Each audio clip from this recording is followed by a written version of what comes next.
So, Bapak dan Ibu, ladies and gentlemen, the opening ceremony is about to commence in a few moments. Before we begin today's event, allow me to kindly remind all online participants of a few important guidelines.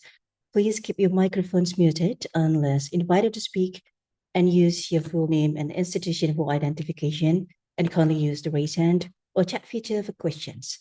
This session is being recorded. So by joining, you consent to that. I will also ask everyone to maintain professionalism and respect throughout the event. Thank you.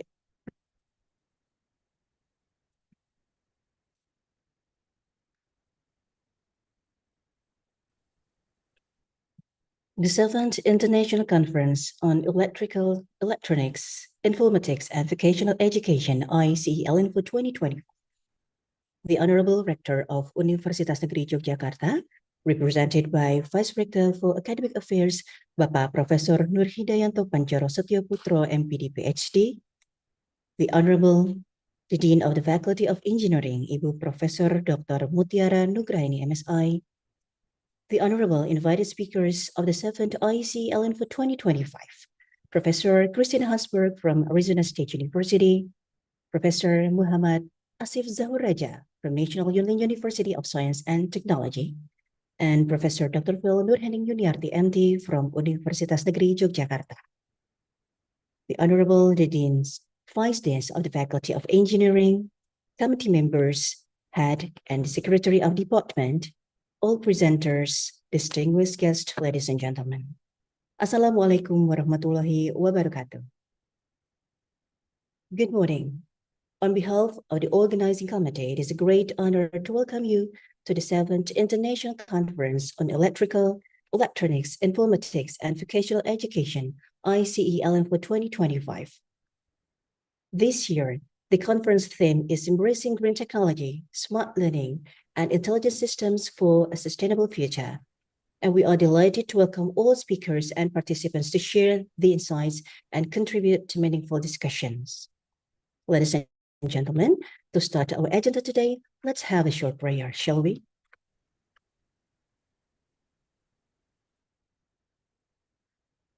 Thank you. Singing the national anthem of Indonesia, Indonesia Raya. Ladies and gentlemen, please stay seated respectfully.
Thank you.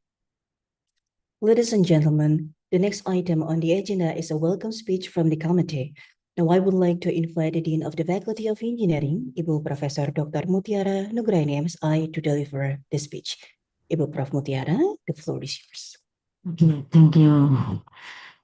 the distinguished guests, respected invited speakers, Honorable Vice Rector for Academic University of Jakarta, Professor Nur Hidayanto Pancoro Setio Putra PhD, Vice Deans of the Faculty of Engineering, educators, researchers, participants, and members of the organizing committee. All praise is due to Allah Subhanahu wa Ta'ala, the Almighty, for His countless blessing and guidance that allow us to gather at the important academic occasion. It is truly a privilege and great joy to welcome all of you to the International Conference on Electrical, Electronics, Informatics, and Vocational Education. Your presence here today reflects our shared commitment to advancing knowledge, fostering collaboration, and contributing to sustainable solutions for the future. This year's topics, embracing green technology, smart learning, and intelligent system for a sustainable future, remind us the importance of aligning our scientific and technological endeavor with broader responsibilities, protecting the environment, enhancing education, and improving human life through intelligence and ethical innovation. As academics, educators, researchers, and practitioners, it is our task not only to explore the frontier of knowledge, but also to ensure that our discoveries serve the greater good of the society and future generations. We are deeply honored by the presence of respected invited speakers who will share their expertise and perspective in a renewable energy, intelligent system, and smart learning, bringing value insight that will enrich our discussion. For Professor Christian Honsberg from Arizona State University, United States, thank you. For Professor Dr. Muhammad Asif Jahuraja from National University of Science and Technology, Taiwan. Thank you. And Professor Dr. Phil Nurhani Juniati from University of Negeri Jakarta. Thank you very much for your presence here. Likewise, we are grateful to all authors and participants who have submitted and will present their research article reflecting the diverse and dynamic contribution of our scholarly community. This conference is more than just a platform for academic presentation. It is space to build international collaboration, exchange innovation ideas, and inspire impactful action. On behalf of the Faculty of Engineering, I wish to extend my deepest appreciation to the organizing committee for their hard work, to the participants for their enthusiasm, and to all partners who have supported this conference.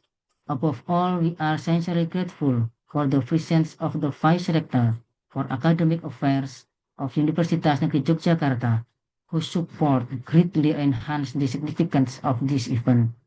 With this, may I respectfully invite for the Vice Rector for Academic Affairs of Universitas Negeri Yogyakarta, Professor Nur Hidayanto Pancoro Setioputra PhD, to officially open this ICE-ELINVO. Thank you very much and welcome to ICE-ELINVO. Assalamualaikum warahmatullahi wabarakatuh. Waalaikumsalam warahmatullahi wabarakatuh. Thank you so very much, Ibu Prof. Mutiara, for the warm welcome. Ladies and gentlemen, next we have the honor of hearing from the Rector of Universitas Negeri Yogyakarta, Professor Dr. Sumaryanto MKS Aipo, represented by Vice Rector for Academic Affairs, Bapak Professor Nur Hidayanto Pancoro Satyoputra MPD, PhD, who will also officially open this year's conference. Bapak Prof. Nur Hidayanto, the floor is yours.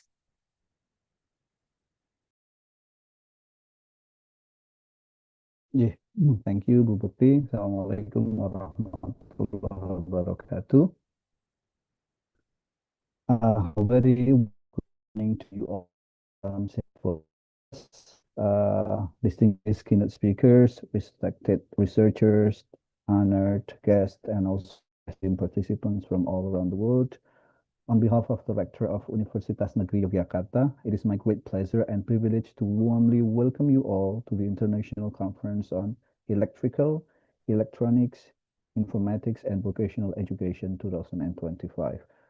We are truly honored to host this important academic gathering that brings together a diverse and dynamic community of scholars, educators, and also industry practitioners and students to share knowledge, insights, and also innovations in the field of electrical engineering, electronics, informatics, and also vocational education. So this year's conference carries special significance as we continue to face complex challenges and also opportunities brought by the rapid technologies development like AI and also digital transformation and the evolving demand of global workforce. So the intersection of science, technology, and also vocational education is more than just crucial in shaping a sustainable and inclusive future.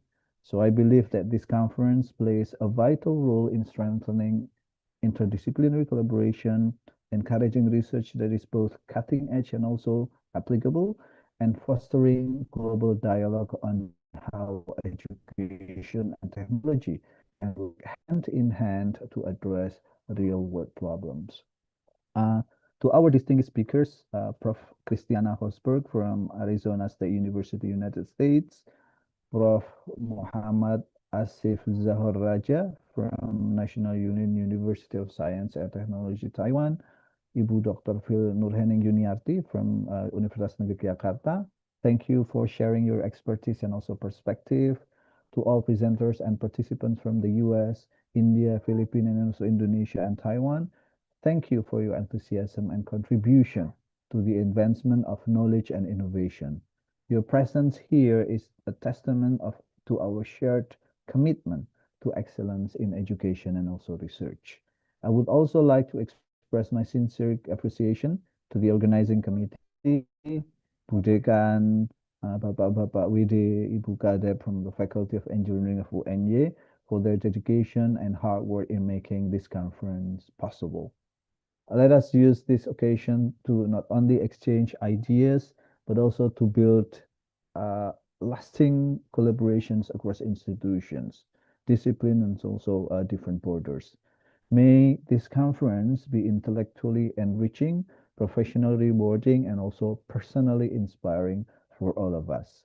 Once again, welcome to ICE-ELINVO 2025 and welcome to Universitas Negeri Yogyakarta. You are all joining here virtually from across the globe. By saying Bismillahirrahmanirrahim, I officially declare that this international conference is open. Thank you. Wassalamualaikum warahmatullahi wabarakatuh. Waalaikumsalam warahmatullahi wabarakatuh. Thank you so very much, Bapak Professor Nur Hidayanto, who has officially opened this conference.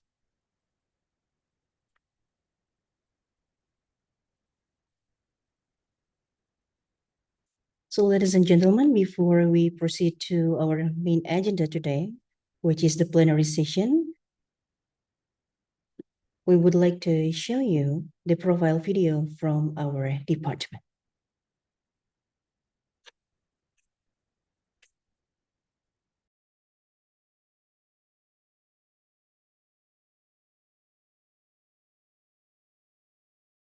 Celebration of Students' Excellence. I went through this journey at Universitas Negeri Yogyakarta, a home for educators and pioneers of national civilization.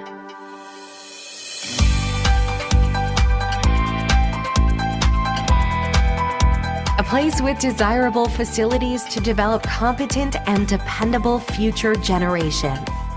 Designed and modern facilities as a medium for exploring cross-generational potential. Thoroughly designed by dedicated and qualified individuals.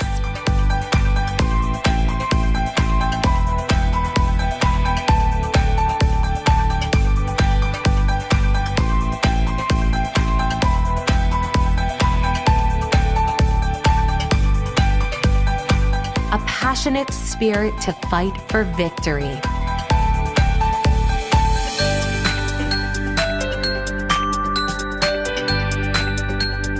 Always accepting your uniqueness.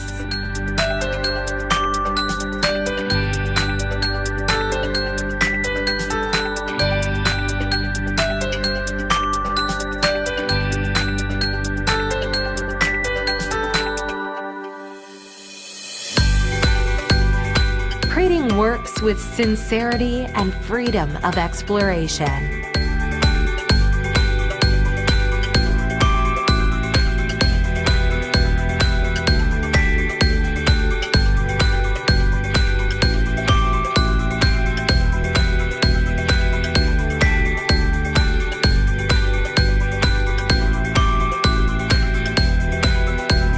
Applying knowledge and providing benefits to others.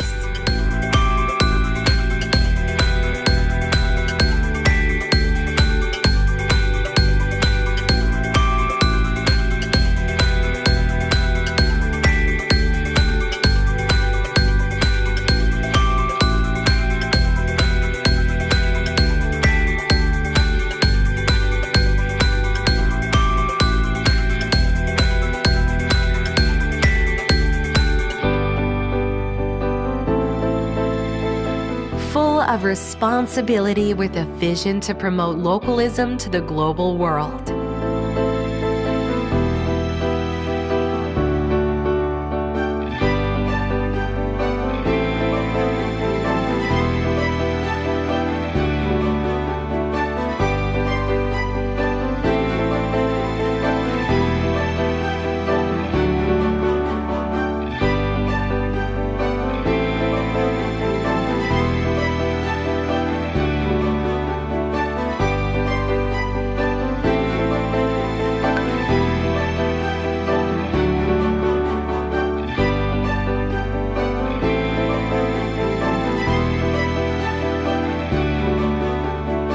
Continuing to be creative in line with the developments in technology on all fronts.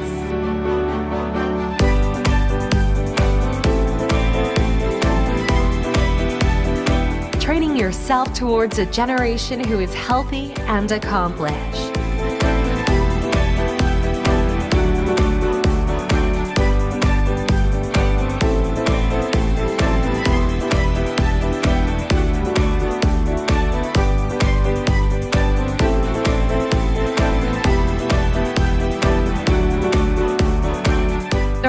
Anticipating risks and focusing on being a solution to community problems.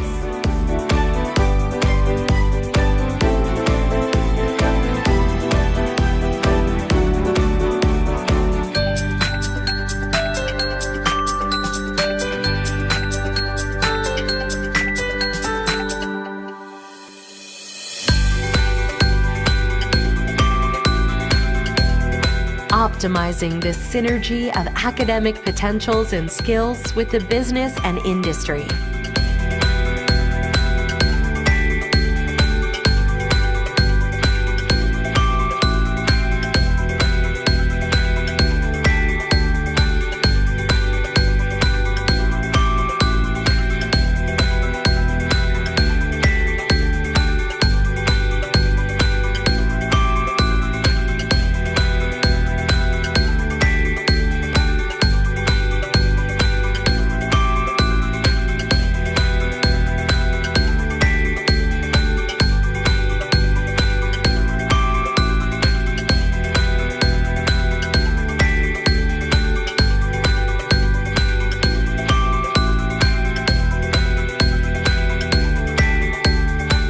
Filled with a sense of responsibility in the development of science for the future.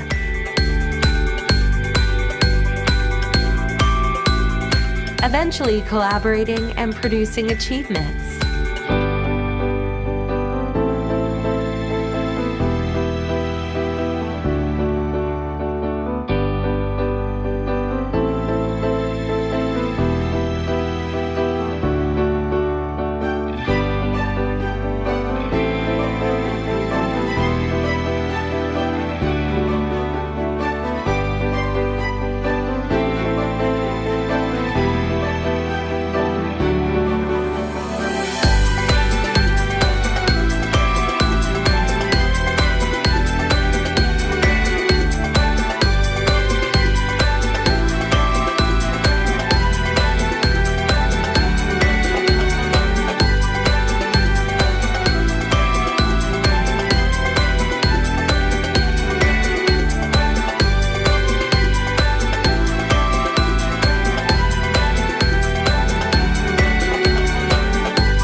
karena itulah Universitas Negeri Yogyakarta adalah kampus shelter untuk saya, kamu, dan dunia.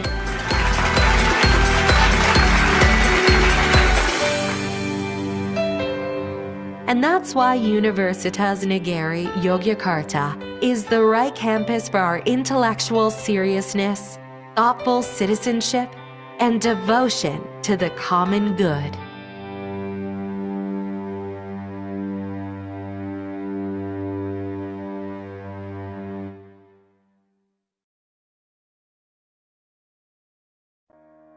As part of Universitas Negeri Yogyakarta, Faculty of Engineering has an important role in advancing the fields of technology, engineering, and vocational education through education, research, and community service.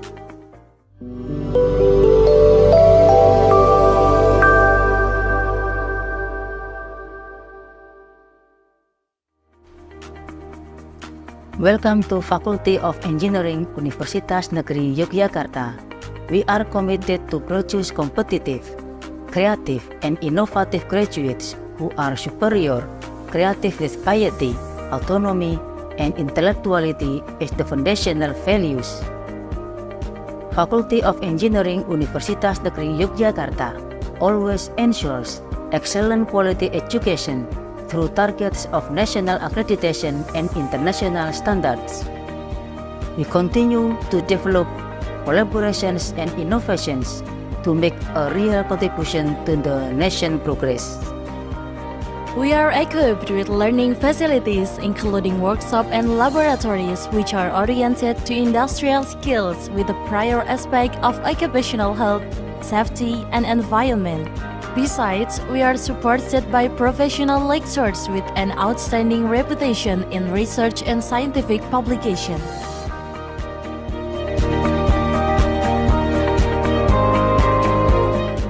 Faculty of Engineering Universitas Negeri Yogyakarta prioritizes a dynamic and pleasant academic climate for the millennial generation in order to develop student skill and competencies with a demand to face the challenge of Industry 4.0 and Society 5.0.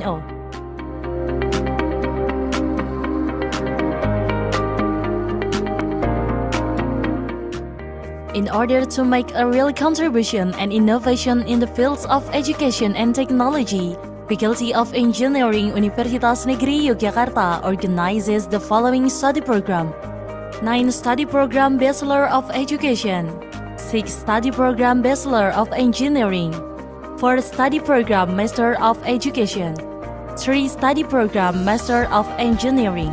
We also organize a doctoral degree in Engineering Sciences study program.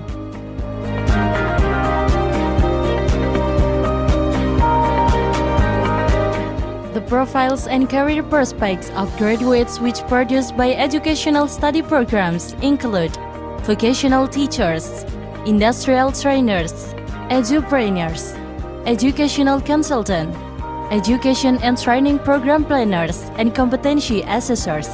On the other hand, engineering study program produce graduate profiles with career prospect as supervisor, inspector, technical consultant, project planner, and technopreneur. Doctoral program graduates have strong research and publication skills. They projected and potentially to become an outstanding lecturers and researchers. Graduates of Faculty of Engineering Universitas Negeri Yogyakarta are also equipped with competency certification recognized by National Board for Professional Certification (BNSP) Indonesia and professional associations relevant to each study program. Further, soft skill training is also held to equip the students with success, creativity, leadership, and entrepreneurship skills. A multitude of achievements have been made by the academic community of Faculty of Engineering Universitas Negeri Yogyakarta in various prestigious competitions at both national and international levels, including Shell Eco Marathon Asia Pacific, Digital Literacy Awards, Federation of International Robot Sport Associations, The development of student interests and talents is also a serious concern to create an outstanding, creative, and sustainable innovative character through various programs of student activity units at both study program and faculty levels.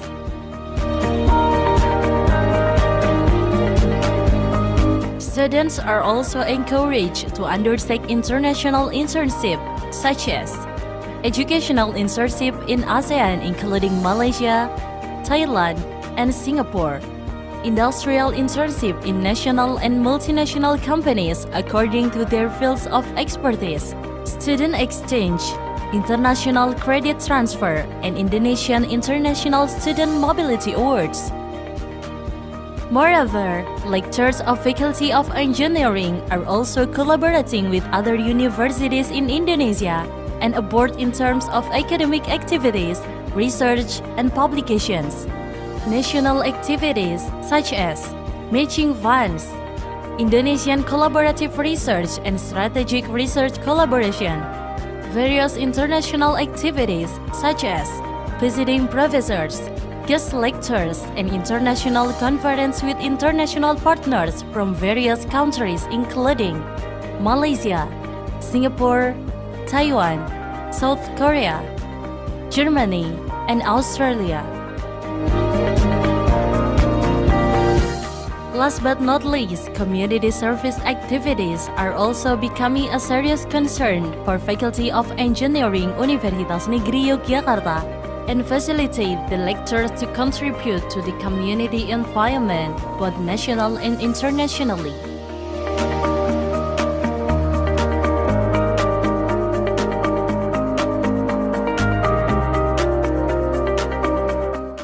Faculty of Engineering, elevating vocational education.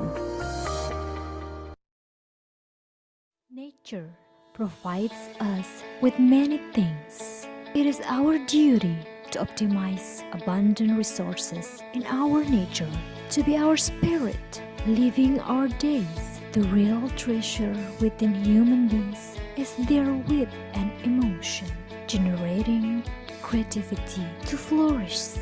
Change the world, a boundless world. Beyond our expectation, this is a journey to catch the dreams. Moved by passion of pursuing knowledge in the best environment, a place to gain knowledge with various departments based on students' unique passion and talent, with facilities waiting to explore, inspiration for students to evolve facing the industrial world, a place where students learn to be a whole mature person, share knowledge with excellent lecturers, share our own stories, where we live our day optimistically. In here, we're passionate to welcome the future by learning from the best. We learn to find the best solutions to every problem. We search for science related to electric from diverse sources, and we are certain that hitting the books will lead us to a brighter future.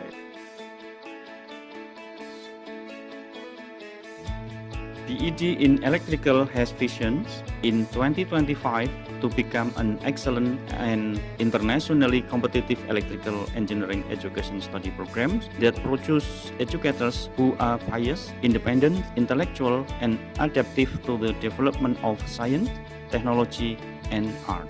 Mission of the study programs are administering an excellent electrical engineering education, preparing qualified and competent electrical engineering educators in line with the demands of workplace competencies, developing an electrical engineering education system through research cooperation with stakeholders.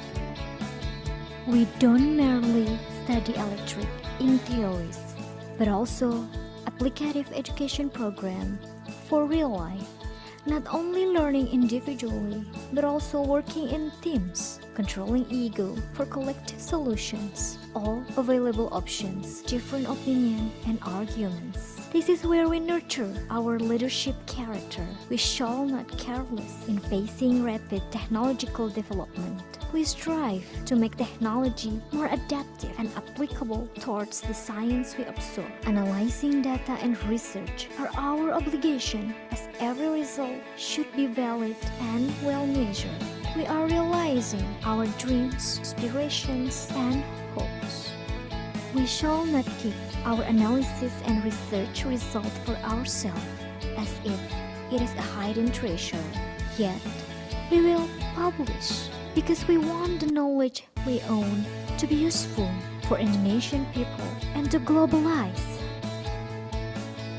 We learn not only from superb lecturers, but also absorb knowledge from the professionals. We take in not only national knowledge, because we are going to be a world-class university. Learning electric doesn't always mean learning numbers and theories, but also develop aesthetic sense, to be honed and skilled. Competent to perform before public is an extra expertise for us, so we can face challenging works. To be the best requires a fit body and mind, because we want to run, catching our dreams and aspirations. We are not just students whose task is to study, but also practice to make certain achievement, because in this competitive world, nothing is impossible. Without persistence and passions, and effort comes to a naught. This is how we start to become a leader optimistically, that the success we earn is due to the effort and hard work and endless support provided by the study program. The facility is also to facilitate students with disabilities in carrying out their activities on campus. So, this is where we are standing now. All that we ask for is apparently beyond our expectation. We are proud to be a part of the Bachelor of Education in Electrical Engineering Study Program, Universitas Negeri Yogyakarta, to spread our little wings, always prepared to connect, building cooperation, establishing networking relation. We are ready to step confidently, just like our successful alumni, applying knowledge we have fully absorbed with the passion to pursue knowledge. With unlimited creativity, we experience the best beyond our expectations.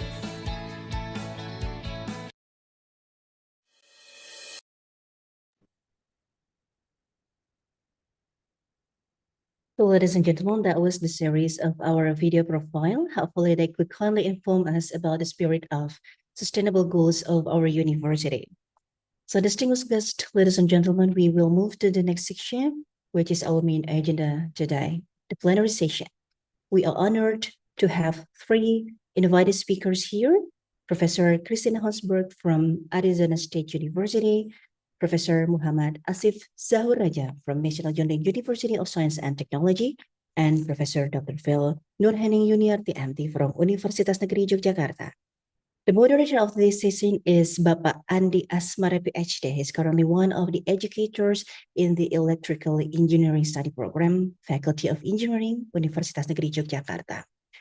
And without further ado, please join me to welcome our invited speakers and moderator. Bapak Andi Asmara, the floor is yours. Thank you. Thank you, Ibu Amri Bhakti Utami, for giving me the floor. Good morning, distinguished guests and Honorable Vice Rector, Dean of Faculty of Engineering, respected colleagues, and the dear participants.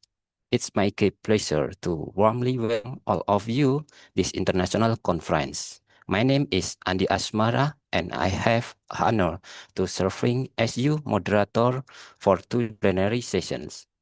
We are truly grateful for all of you present here today.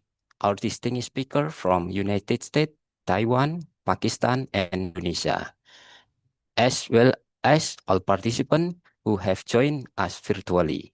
Before we begin, let us also extend deepest appreciation to organizer committee for preparing this important academic forum, where we will discuss issue and innovation in the field of engineering and education. Ladies and gentlemen, today's presentation bring together three highly esteemed professors who will share their expertise on sustainable technology, intelligent system, immersive education missions. Their contribution will provide valuable perspective for advancing research, technology, and education in global context. It's now my honor to introduce our distinguished speaker. And please, I would like to say good mornings. First speaker, Professor Christina Hosberg.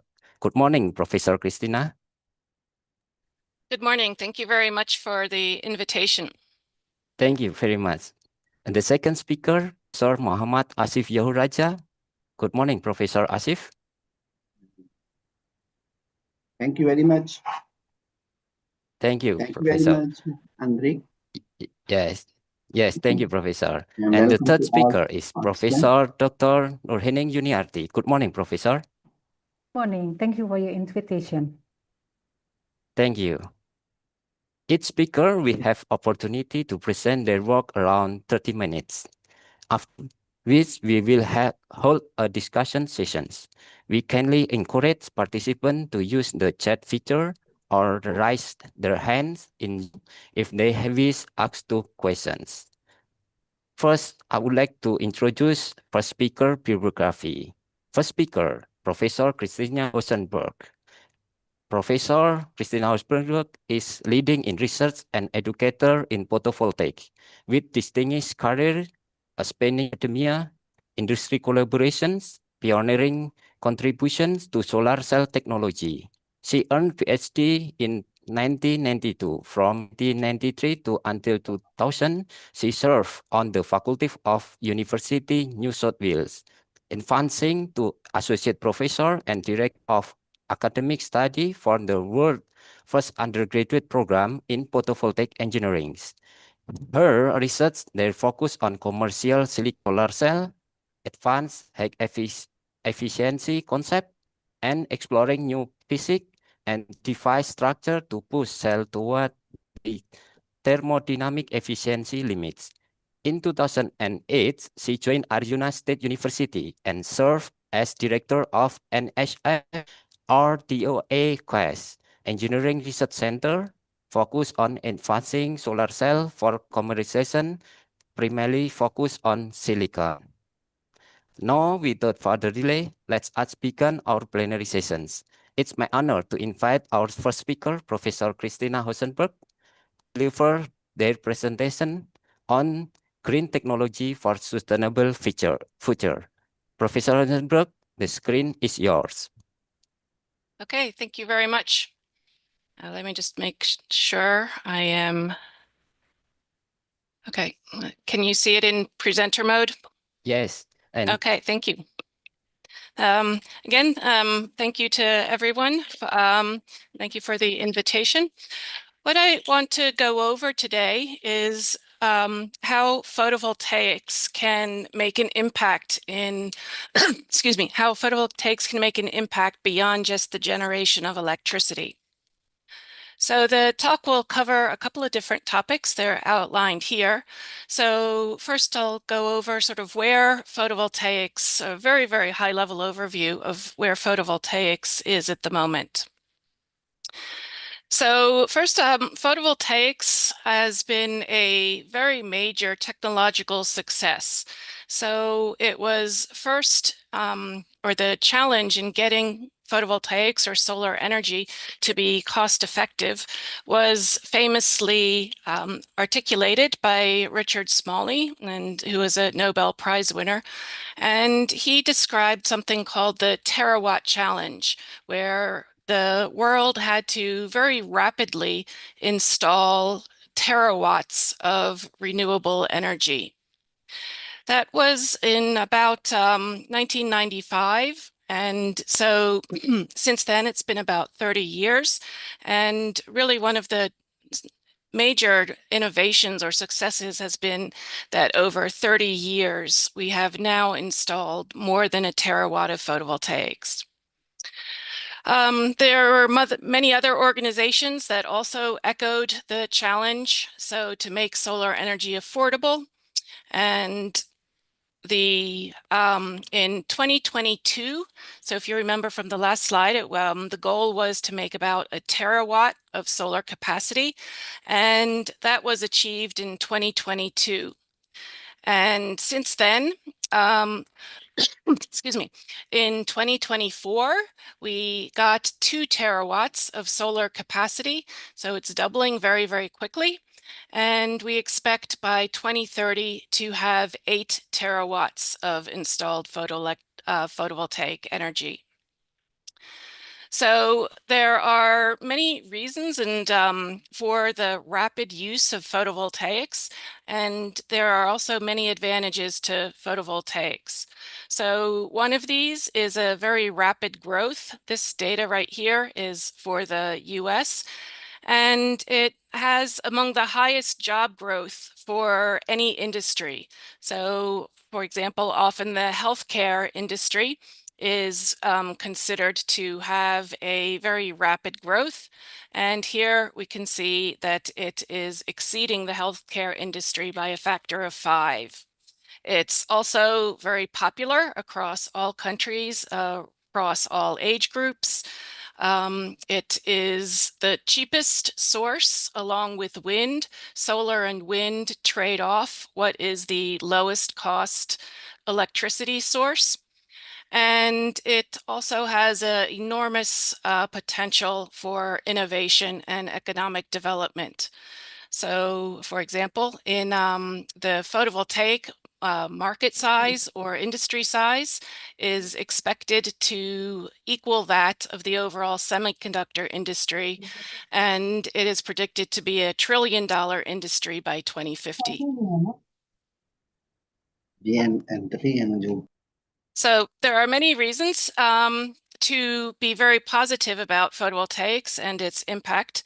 And so what we want to know is we've experienced several technology transitions, and what can we learn from some of these, and how can we use these to look at how photovoltaics might evolve. So if we look at one of the first technology transitions, it was horses to cars.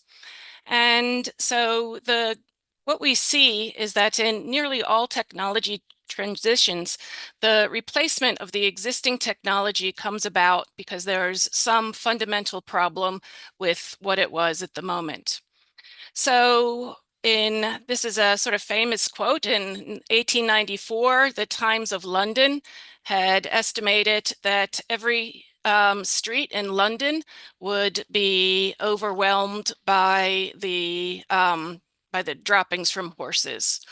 And then, of course, that didn't happen because the car was or came into being. Now, the motivation for the car was intercity or transport within a city to replace the horse, but that's not what the fundamental transformative impact of it was. And that's also quite consistent among technology transitions. So the transformative social impact is usually defined much later and also generally arises from allowing some kind of new functionality. Oops. So in the transport, it was not actually the replacing transport within the city, but it transformed longer distance transport.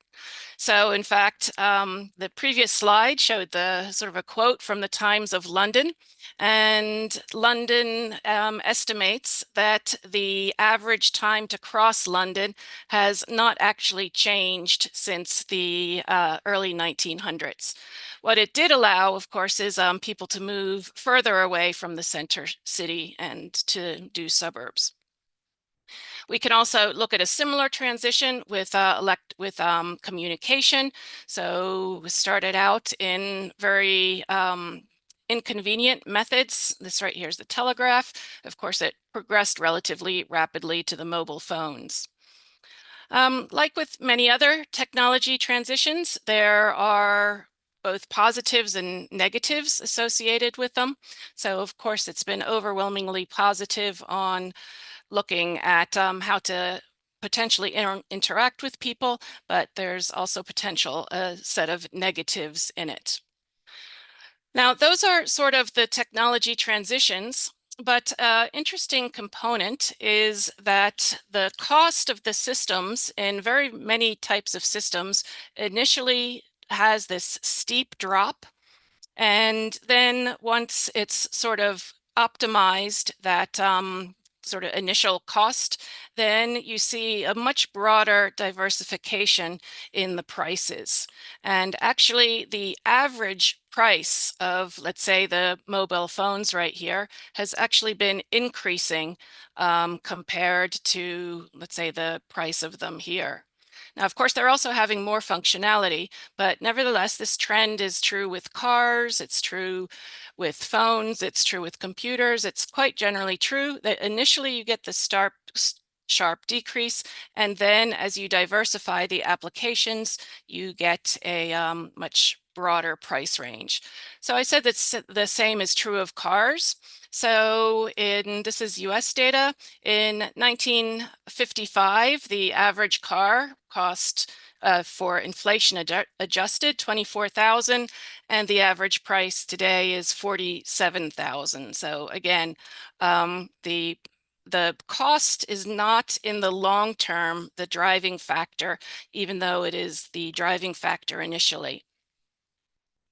Okay, so what we need to look at is in photovoltaics, where are we in that progression?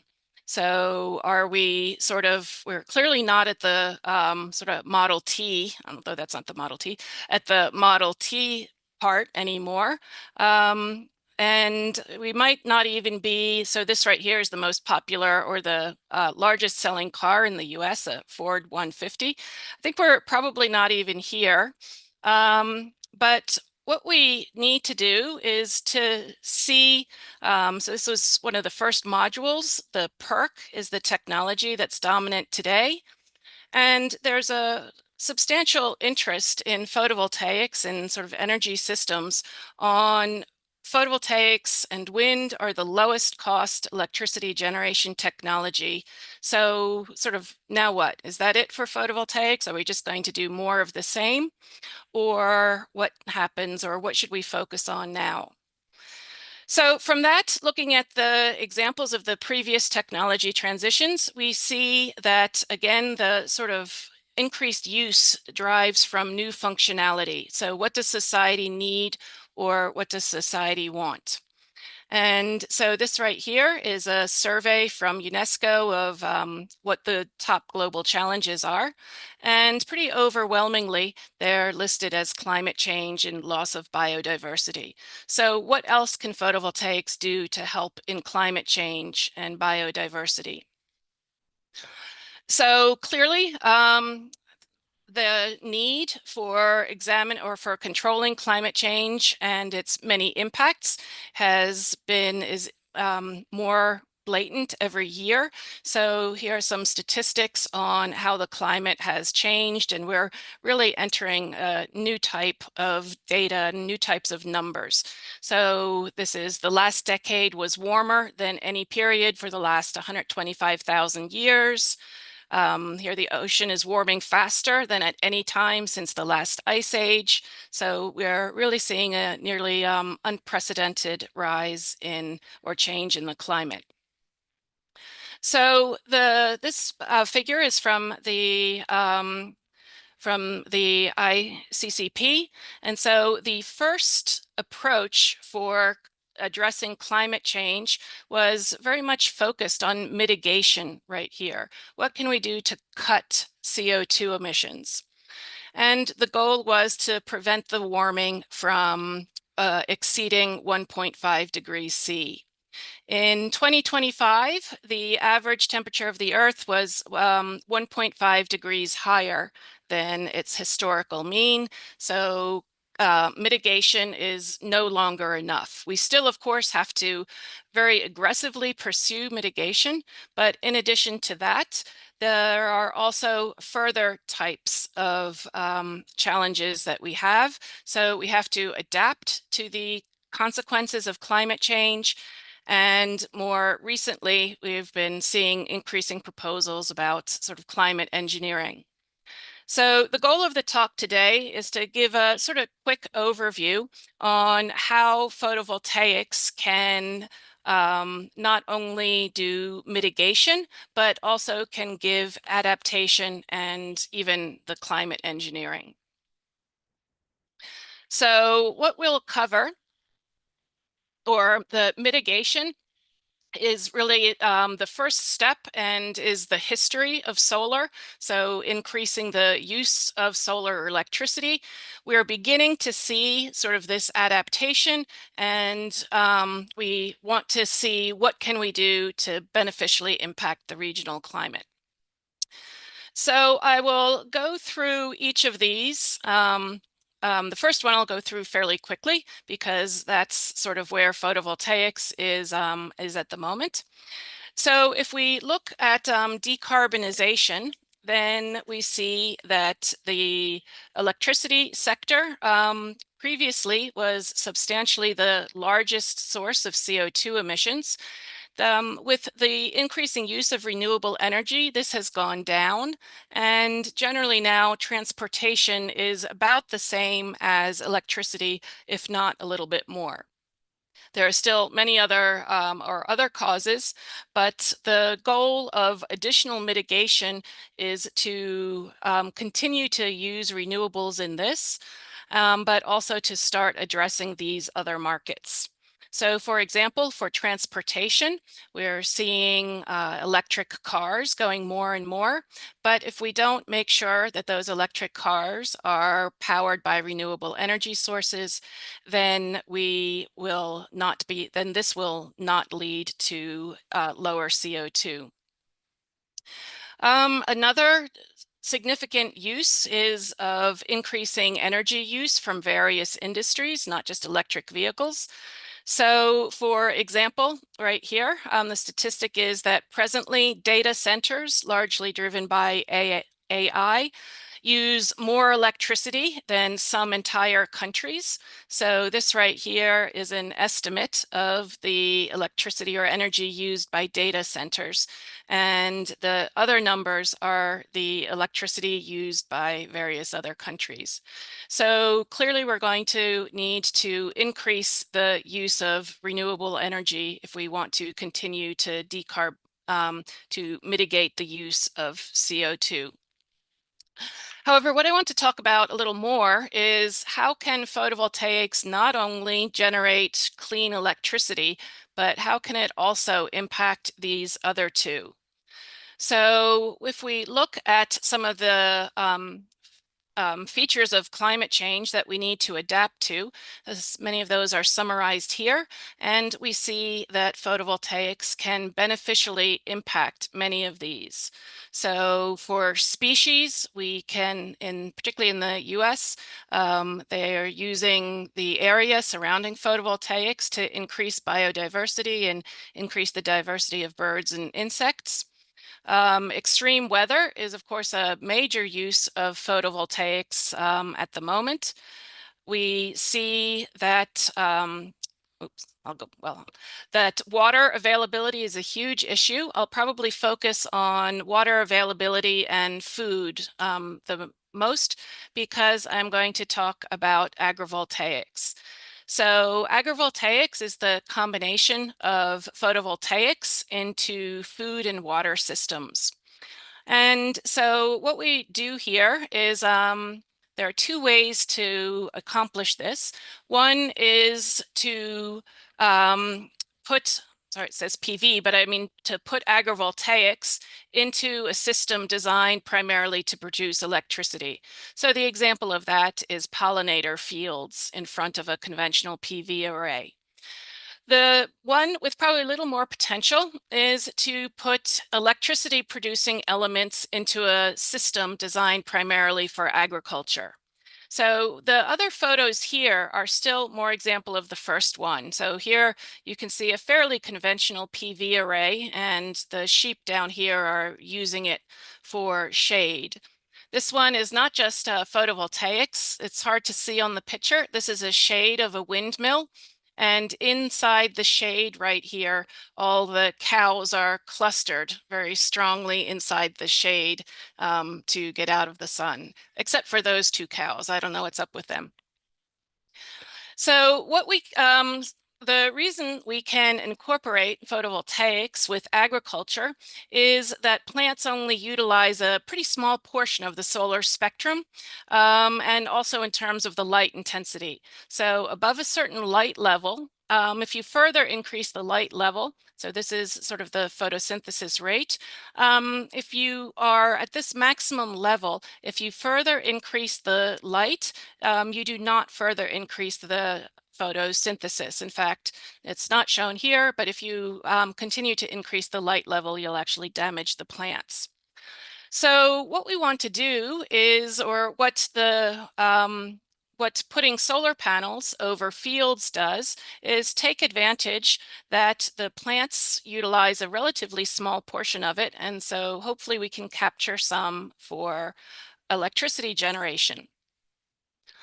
And so what we see is that this is results, so this is data from Arizona. If we do this, we see that in all cases, in these cases right here, the shaded response, or the response with photovoltaics, has a larger integrated photosynthesis response. So that means the plants, so this is what it is if the plants are just out in the open. They peak, but the photosynthesis falls off very fast as the temperature gets too hot and as the sunlight gets too intense. If they're shaded, they have this peak, but the photosynthesis never drops off to zero. And so what this shows right here, if we look at the numbers on it, is that for things like tomatoes or legumes, we can reduce the irrigation by 50% and still have the same growth or in the same production out of it. So this means we could, in hot regions, reduce the water use by 50%. This is sort of more data to show that, again, a different variety of crops, that again, in Arizona, this is a quite consistent result.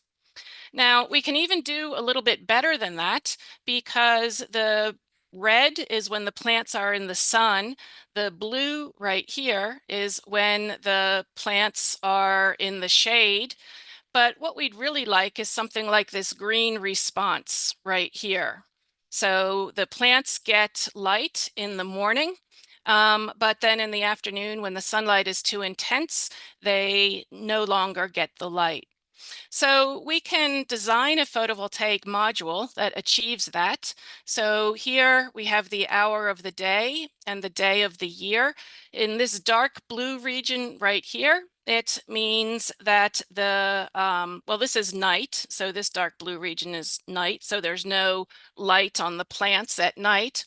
And we've designed the module right here that during the middle of the day, near noon, we see another dark region. So in here, all the light is directed to the solar cells, not just so that the plants get the light in the morning and in the evening when the light's not intense, but we can get a large amount of electricity when the sun is at its peak.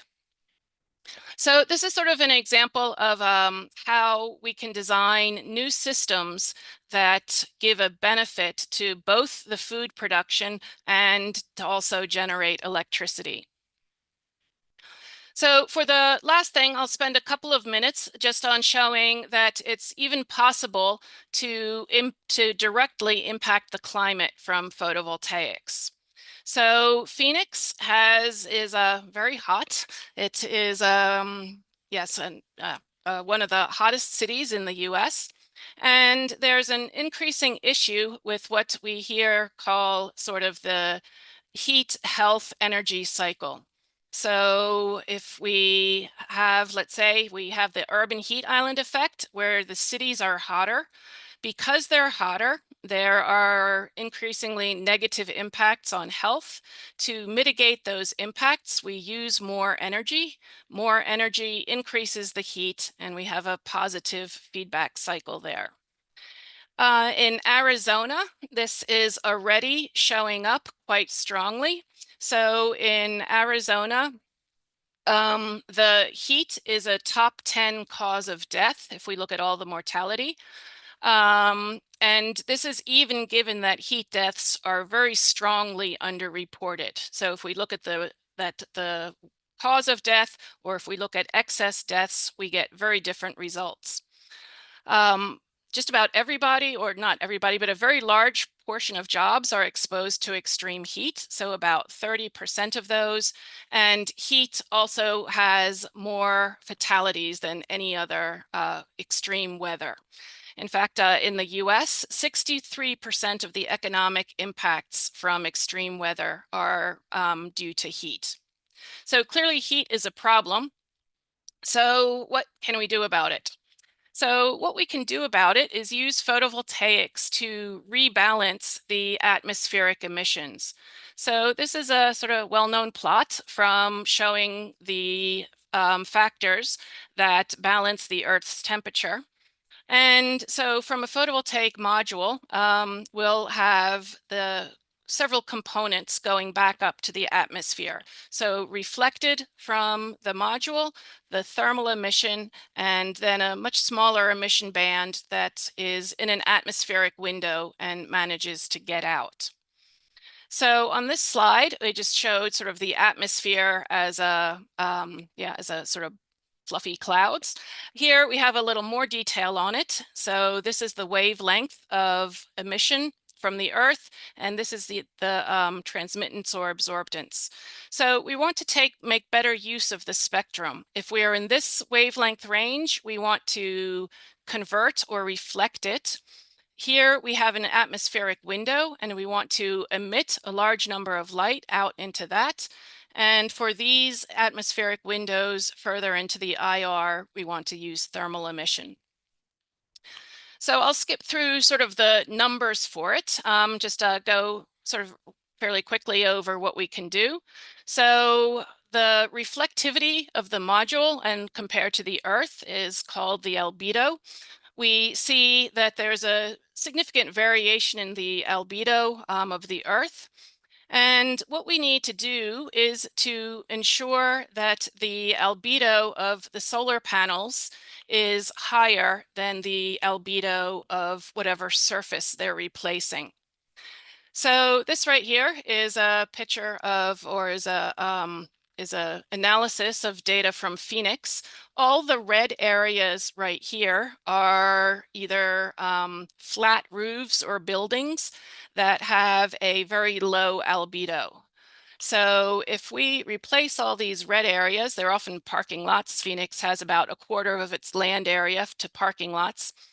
If we replace these with solar cells, then instead of having a heat gain of about 90% of the incident light being converted to heat, we get much lower heat gain and have a net cooling effect.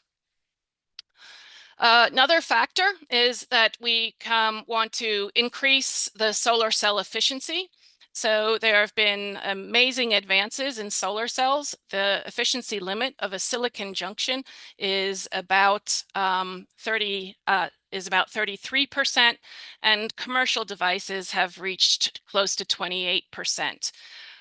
There's still a lot of room for improvement by taking into account by utilizing optics, which is only responsive to certain portions of the sky. Or as in this picture, controlling the reflection from the front surface of a solar cell. So these are enlargements of some novel approaches on the front of a solar cell to reduce the reflection. So these are sort of nanopillars on the front that are about 300 nanometers high and about 30 nanometers wide. So the other thing we can do is maximize the thermal emission. This is probably the most straightforward of them. The average emissivity of the Earth is 0.87. Solar panels tend to have a very high emissivity already. That's just sort of by accident. It wasn't designed. And so we can, solar panels have an average emissivity of about 0.9 to 0.93. We can still improve that a little bit. But for this piece right here, the solar is already better than most surfaces. So then the third one, I'll go over just in a few minutes, or just very quickly, is that we have another opportunity where there is a atmospheric window in here at about 1600 nanometers. So this is in the infrared region. Now, fortuitously, a lot of solar cells can emit pretty close to this infrared region. And in fact, if you forward bias a solar cell, it does emit in this region right here. So we can take advantage of that and optimize the solar cell not only to produce electricity, but also to be a light emitter. So a solar cell just sitting there, sitting at its maximum power point and generating electricity, will also be generating light. And it's already true that an efficient solar cell is also an efficient light emitter. So the next couple of slides just go through with, well, okay, can we utilize this effect and how much of an impact would it have? And I won't go through the math. So what we need to do is to say that the emission from this red bit right here is larger than the total Earth energy imbalance, which I'll go through on the next slide, over the ratio of the Earth's area to the PV panel area.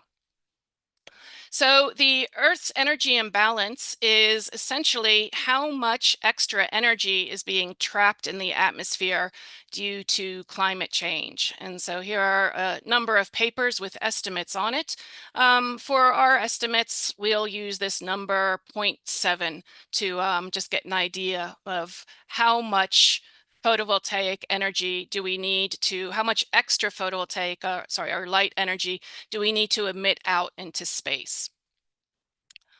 In order to do that, we need to know how much solar cell area we anticipate, because clearly the amount of energy will depend on how many solar cells we have.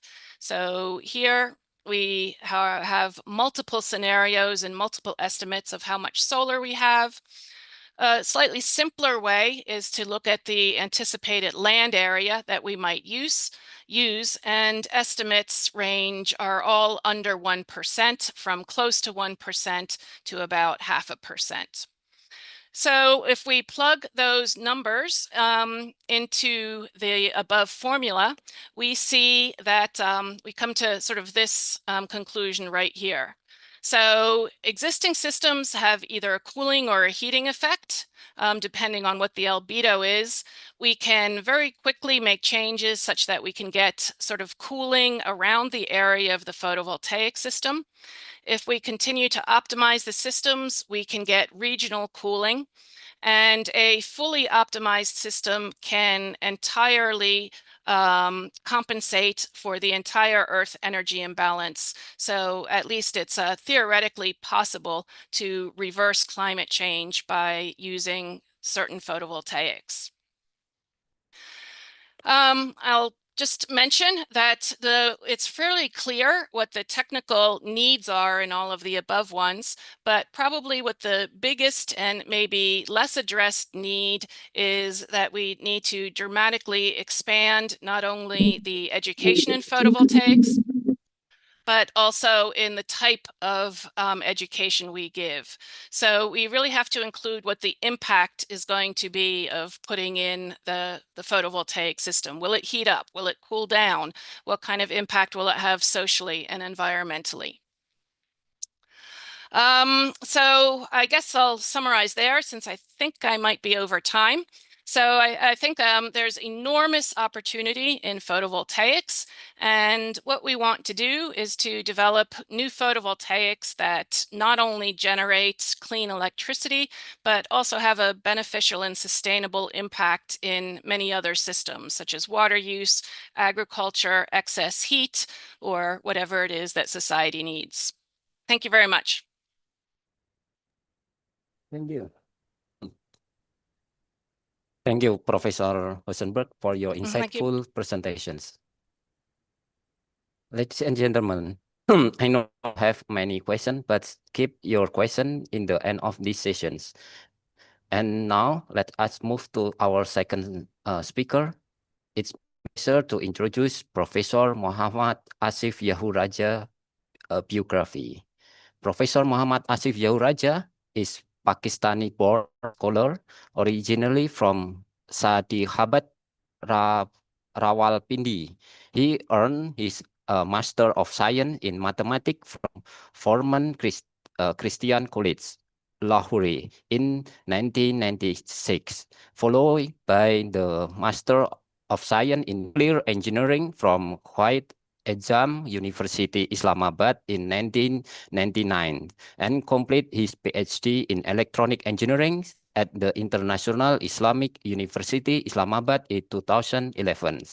He served as faculty member of Department of Electrical Computer Engineering at Comsat University or Atok Campus, and is also affiliated with Feature Technology in Research Center, National Union University, Science and Technology, Taiwan. His research contributions are broad and prolific with over 200 publications in high-impact journal. His area of specialty include fractional adaptive learning processing, strong linear and nonlinear differential equation of arbitrary order, active noise control, system identification, direction of arrival estimations, and application to bioinformatics. And today, he will share his expertise on intelligent system in electrical engineering. Professor Raja, please proceed with your presentation. The screen is yours. Thank you very much, Andrew, and welcome to everybody. And now I will present my presentation.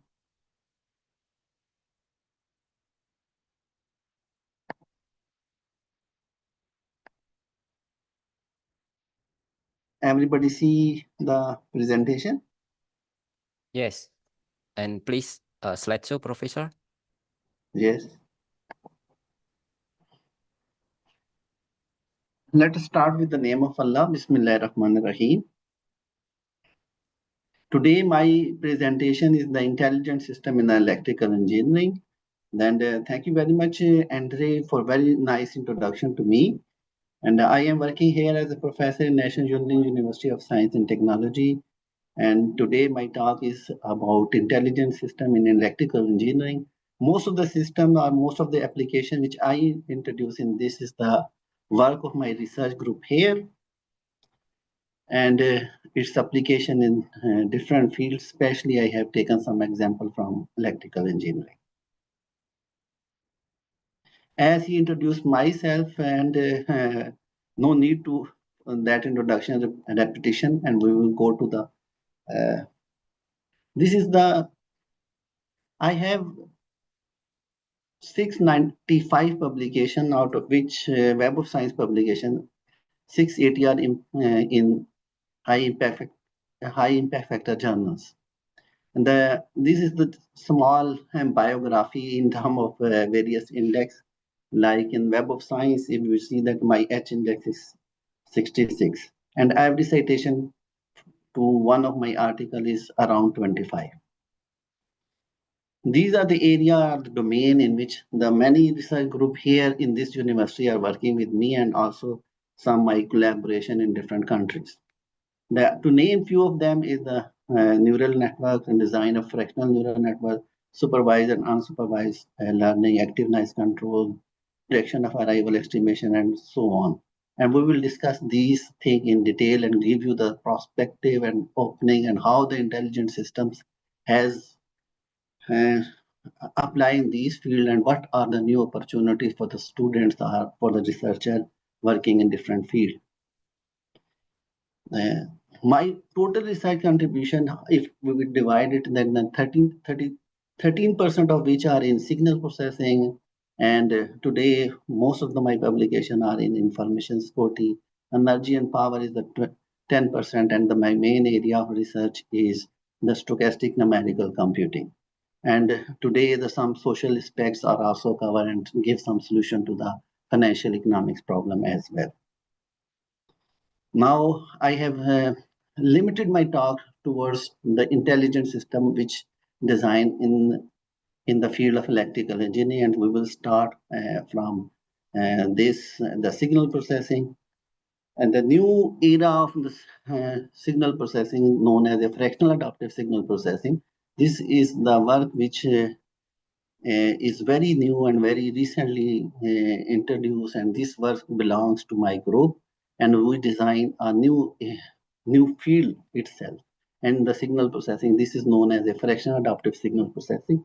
And start with the window work on the simple LMS. We have designed new variants of LMS, and we will discuss these next.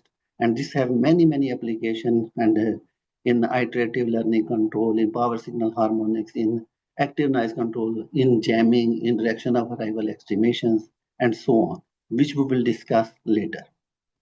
Now we will start with an idea of withdrawal. This is more technical presentation where those who are interested in applying the intelligent systems to some engineering applications, especially in electrical engineering. And these are the first I will introduce some local search, and these are inspired from the LMS, which is based on the single neuron concept. On this concept, we will design a fractional variant of LMS, and this is one of the vital contribution of my research group, and in which we have introduced the simple gradient information. We have included a fractional gradient to it. And then the cost function will be minimized, and then we will design this.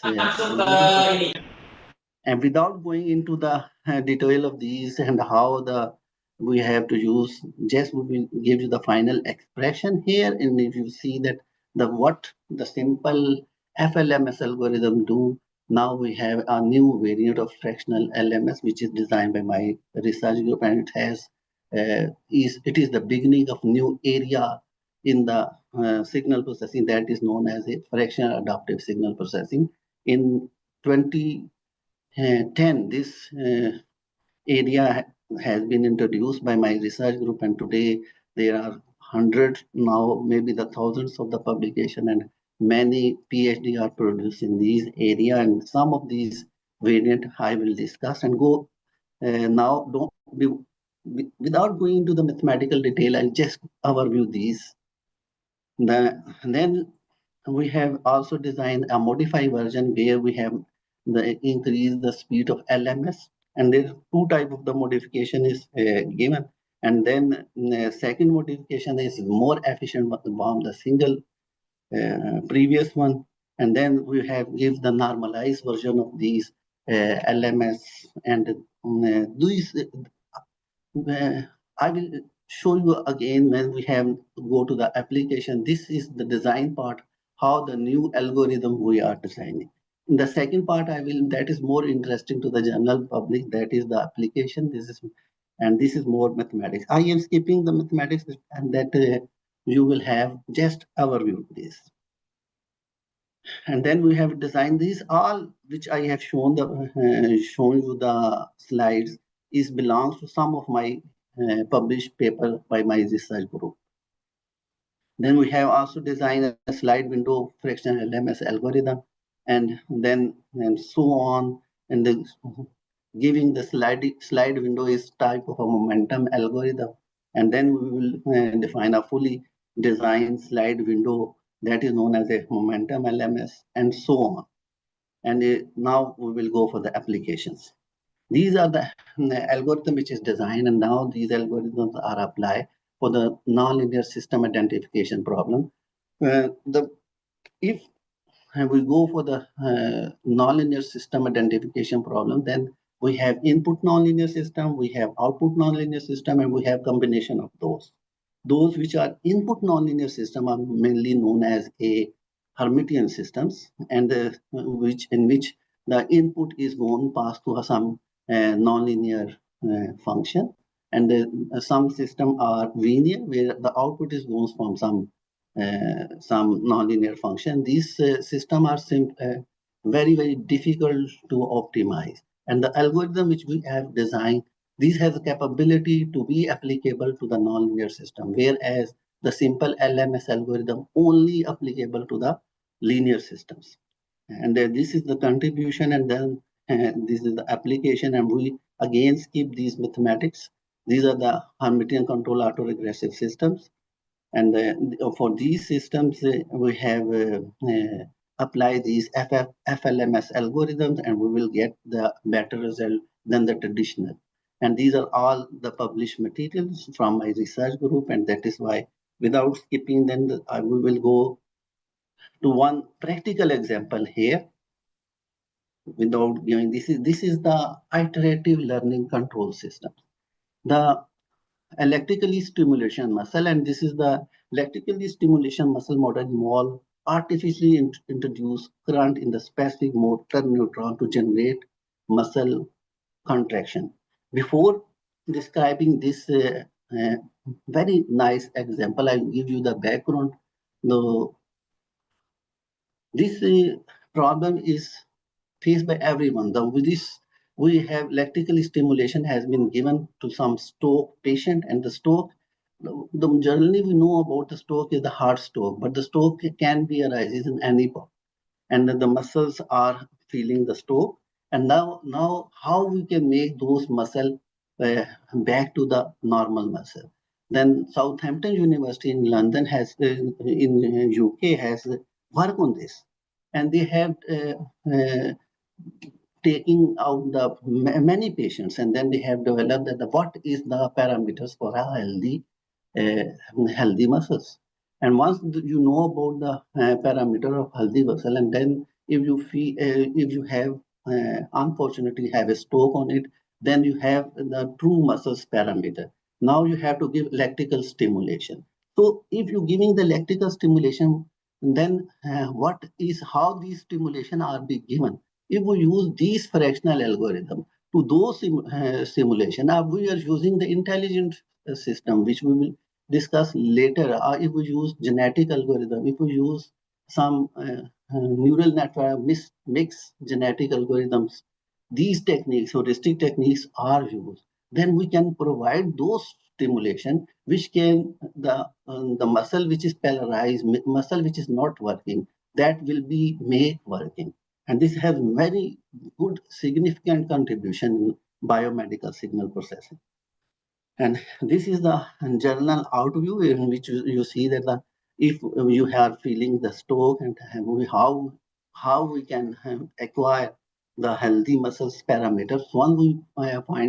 Once we have healthy parameters, and then we have now how these parameters are modeled into our system, then the problem is solved. Then how if we have some stroke on these, then we have to give iterative learning control through FLMS, through intelligent system. And what happened that the muscle will be, and these are my 2-3 published paper on this topic.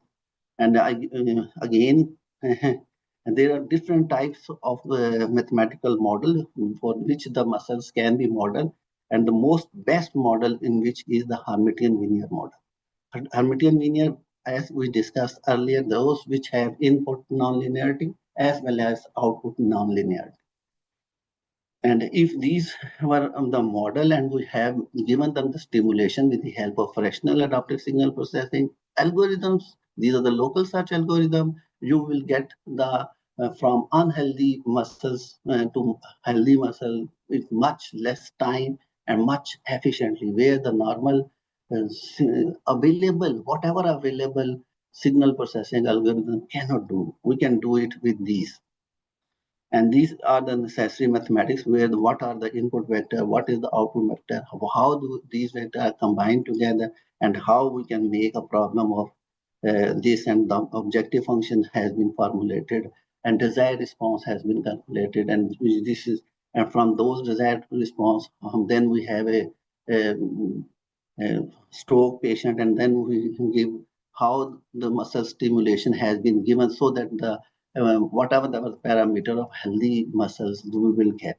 Okay, and this is the one problem. This is very interesting problem, and I have drafted some new paper on it also, and by using intelligent systems that is based on the deep learning concept, also with the help of introducing the heuristic in it, and that will be many of my students are working here in electrical engineering department in this area, and this I want to introduce for all of you. This is a very open area where you can apply the local search algorithms like FLMS and some of the variants of those, or you can apply some heuristics, some intelligent computing to these very interesting biomedical signal processing problem. And the second topic under this application has been introduced, the power signal harmonics. The harmonics are distorted, and this is the big problem. When the distorted harmonics are there, then the equipment is malfunctioning, and how if parameters, how we adjust its parameters so that the harmonics will be right for the very these costly power machines. And this is also the some of my students are working here. And in this area, we have designed an intelligent system where we estimate the harmonics using these fractional adaptive signal processing algorithm, or we were using the heuristic computing paradigm. The aim is that the equipment will give you the maximum of its functionality. Okay.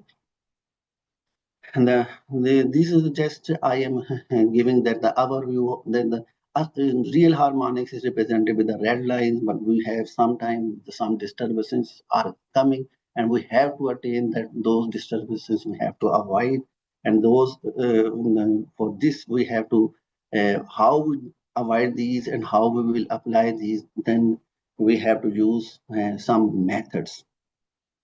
And some of the slides are I am skipping, and now I will give you the overview how we will estimate these harmonics. Estimation of harmonics, you have to apply this using,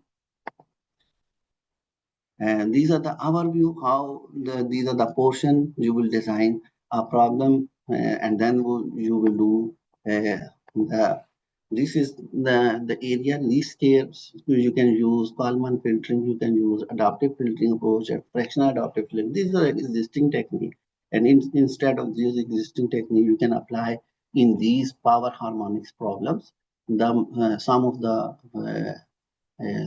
algorithm which is introduced my research group here in Taiwan. And if we have a simple problem where we have a power signal which has some parameters, if we adjust those parameters, we are able to mitigate the problem of distortion in the harmonics. And this is just those who are interested in this field. This is very one more very good example, and this is also taken from some my published paper. And now another area where the adaptive signal processing, adaptive fractional signal processing are these heuristic intelligent computing system can be applied is the active noise control system. The hearing, this will be if you design this system, this hearing aid system has been designed on the basis of which, and so that this is also related to a related to the biomedical signal processing, and also give you the comfort zone in while you are in driving in aeroplane, driving in a car, driving you are in rail car or any other transportation. What is the aim of this active noise control system? That you have to suppress what is the noise which is unwanted. You want to give more credit to the wanted noise and you give less credit to the unwanted noise and create a silence zone. And this is also very famous problem, and these problems you can look for the intelligent systems, and the aim of this intelligent system has then the one is the noise signal, and you have to create an anti-noise signals so that they can act together, and result is that there is no noise environment. This is the main purpose for active noise control systems, and those systems also need how if we have a noise, how we create an anti-noise which have the same amplitude as the different phase, those so that they will cut down their power. And what we feel is the silence zone. And this is also used for the hearing aid. Those persons which has a problem for hearing, they can also use. This is also implemented even in iPhone, all the phones, also in modern transportation system, and you will see that the active noise control system has been implemented now almost in every device. And this is the schematic of identification system for the active noise control system. Those who are interested in these areas, these are the basics. Also, I many times repeat that these are some of the work in the intelligent system.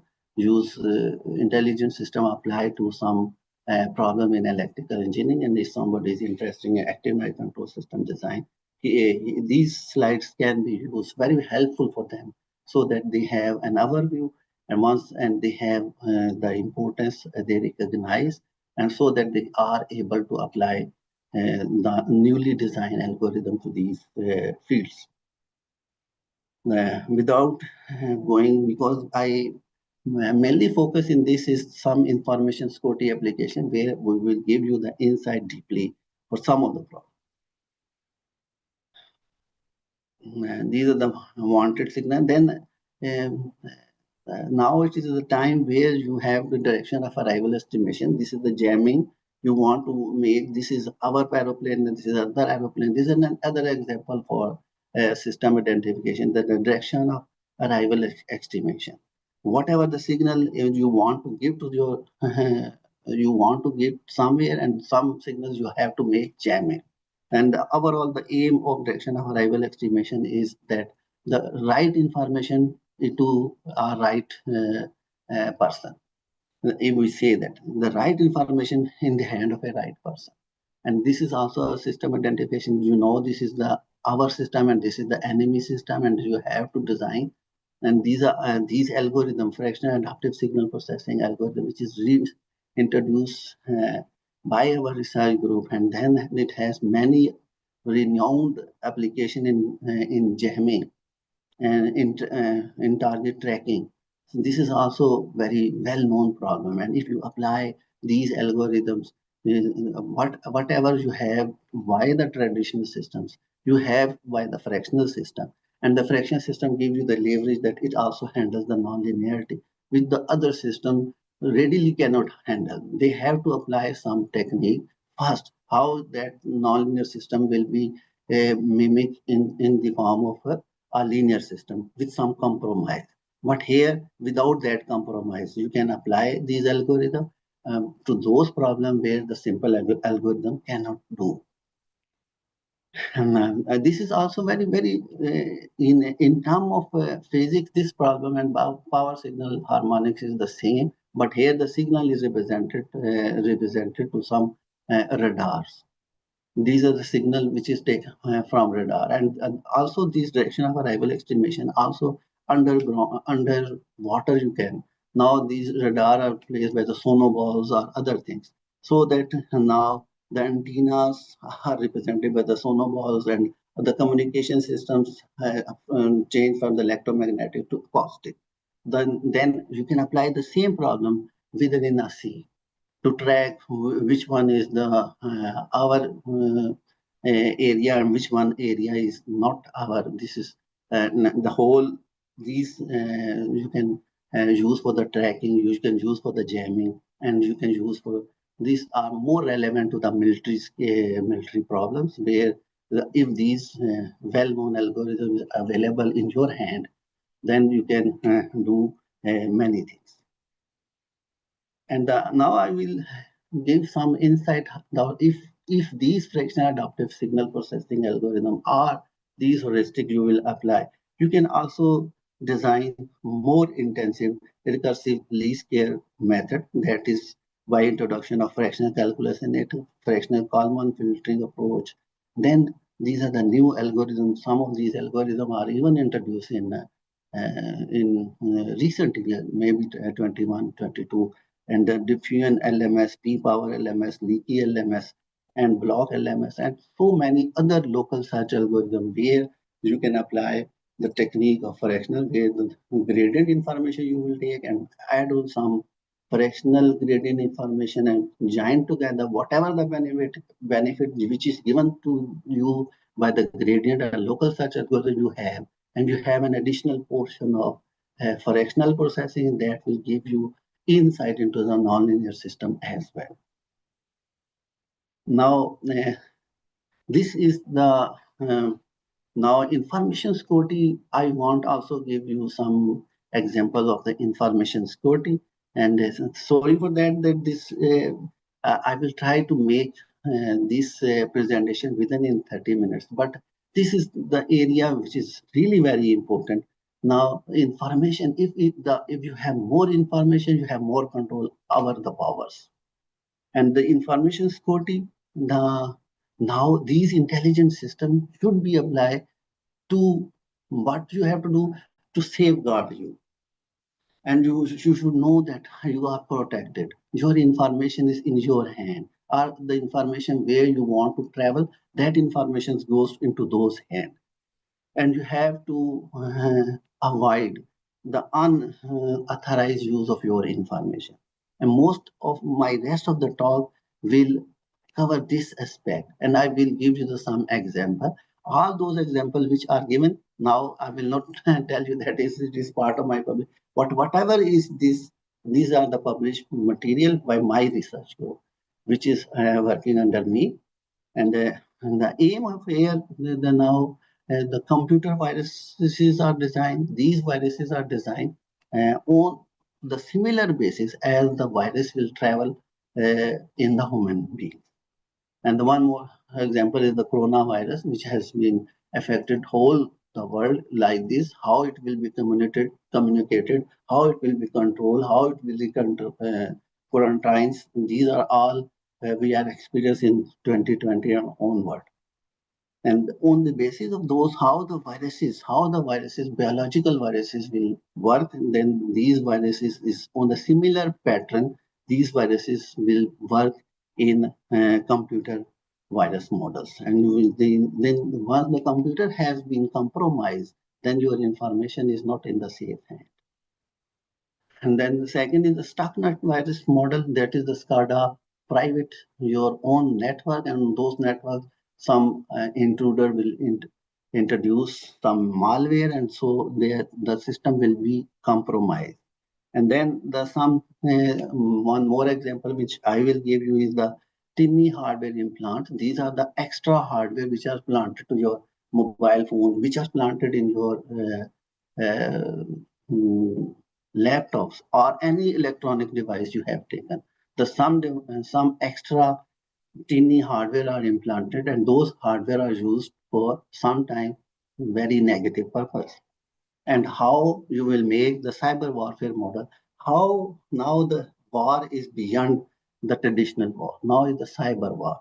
But that is also a part of security, and how we safeguard ourselves by using these modern intelligent systems, how we make our system safeguard. And you will see that if the computer viruses, those who have been designed in various time, has damages the economies with the millions to billions dollar of the millions and $1 billion loss to the economy in different stages, and I have listed few of them. And just I want to say that the most important of them is I have written the paper on stucknut virus, in which the virus, a malfunction has been created, and it will destroy 1,000 centrifuge where out of 5,000 centrifuges are there, and 1,000 centrifuge in Iran has been destroyed. This is the same place where the military attack has been there on Iran to destroy their nuclear facility.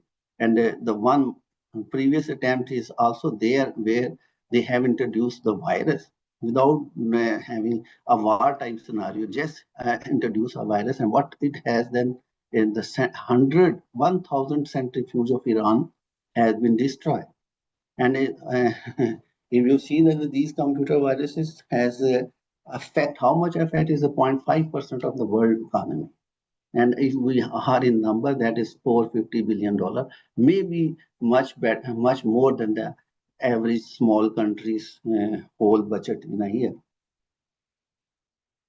And these definitions are, these are the malware definition or viruses definition. We will skip that, and this is the viruses, how different kind of the viruses has been done and give damage to world economy. And I have already discussed that those computer viruses are designed, are made, are modeled similarly on the basis of biological viruses. How the biological viruses that they will give the same name to those in the computer virus domain. And how all thing is working. First, you have to identify the real world problem. Then we make a mathematical model from that physical system in the form of differential equations. And the working model has been developed. 95% of those model has been developed with the help of differential equation. You have identified a physical system. You have to work how, whether it is model, and 95% of those model are formed in the form of differential equation. Then you have to solve those differential equation. What are the resources you have? How the intelligent systems you can apply so that these nonlinear systems and are the stiff differential equation represented by those systems, how these systems will be solved, and then you will give you some of your inferences, and then you will safeguard yourself. And if you feel that now something are safeguard and something is not safeguard, again we will start repeat. Now the problem is change, and you have to adopt, and you have to equip, make a modified version of your mathematical model and repeat this procedure and so on. And this is the paper in which we will introduce a quarantine class. By introducing a quarantine class, we have developed a new mathematical model in which the virus which are propagated through a USB device, we can develop a new model, and its harmful effect, its good effects are we have studied in this paper. And this is the mathematical representation, graphical representation of that mathematical equations. And then you should see in this the state diagram, how the things are connected with each other and how viruses will. And this is the general overview of procedure, that is 4-step procedure where we can design this whole scheme. Then what is the problem, what is the proposed solution, and how we will apply for that solution, and what are the results. And now I will discuss 2 or 3 more problems in this information security. This is a practical example. I have already discussed that 1,000 centrifuge has been described just by introducing a Kingston USB, and which has a malware function in it.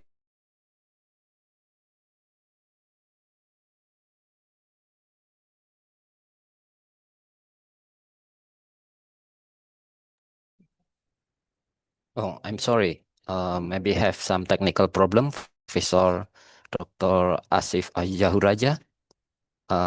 We will waiting a moment.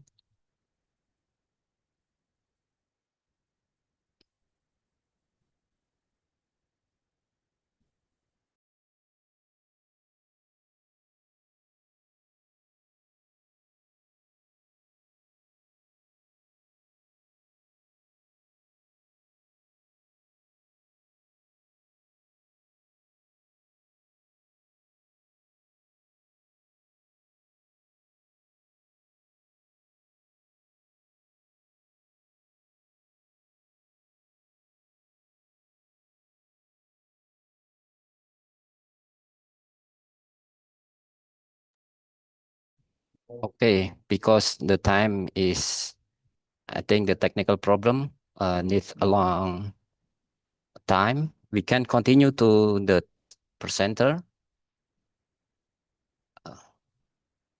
Ladies and gentlemen, now let's us continue to our our final speaker.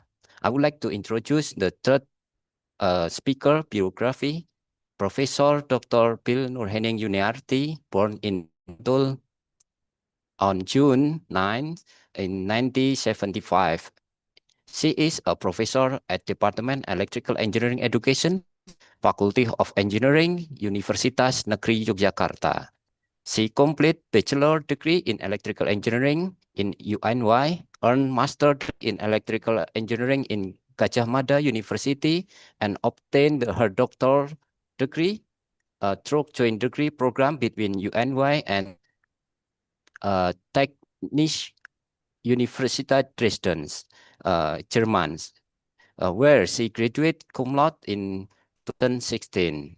Her academic expertise lie in vocational learning media, with strong focus on integrating immersive technology such as AR, VR, or MR to enhance higher order thinking skill in vocational education. She was inaugurated as full professor December 2024, delivering her inaugural speech on vocational learning media in electrical engineering in era of immersive technology to improve high-order thinking skill. Throughout her career, she has contributed extensively to research, curriculum development, and educational quality improvement in vocational education teacher.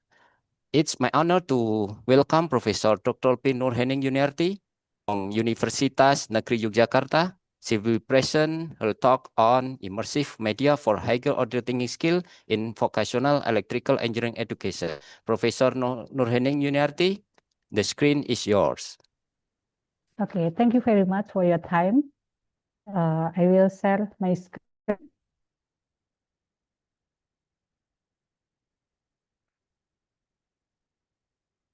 Moment.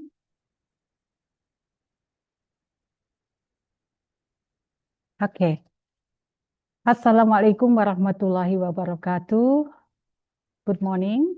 The Honorable of Speaker, Professor Christina Hosberg, and also Professor Muhammad Asif, distinguished colleagues, respected committee member, presenter, and participant of the International Conference in Electrical, Electronic, Mechatronic, Informatics, and Vocational Education 2025.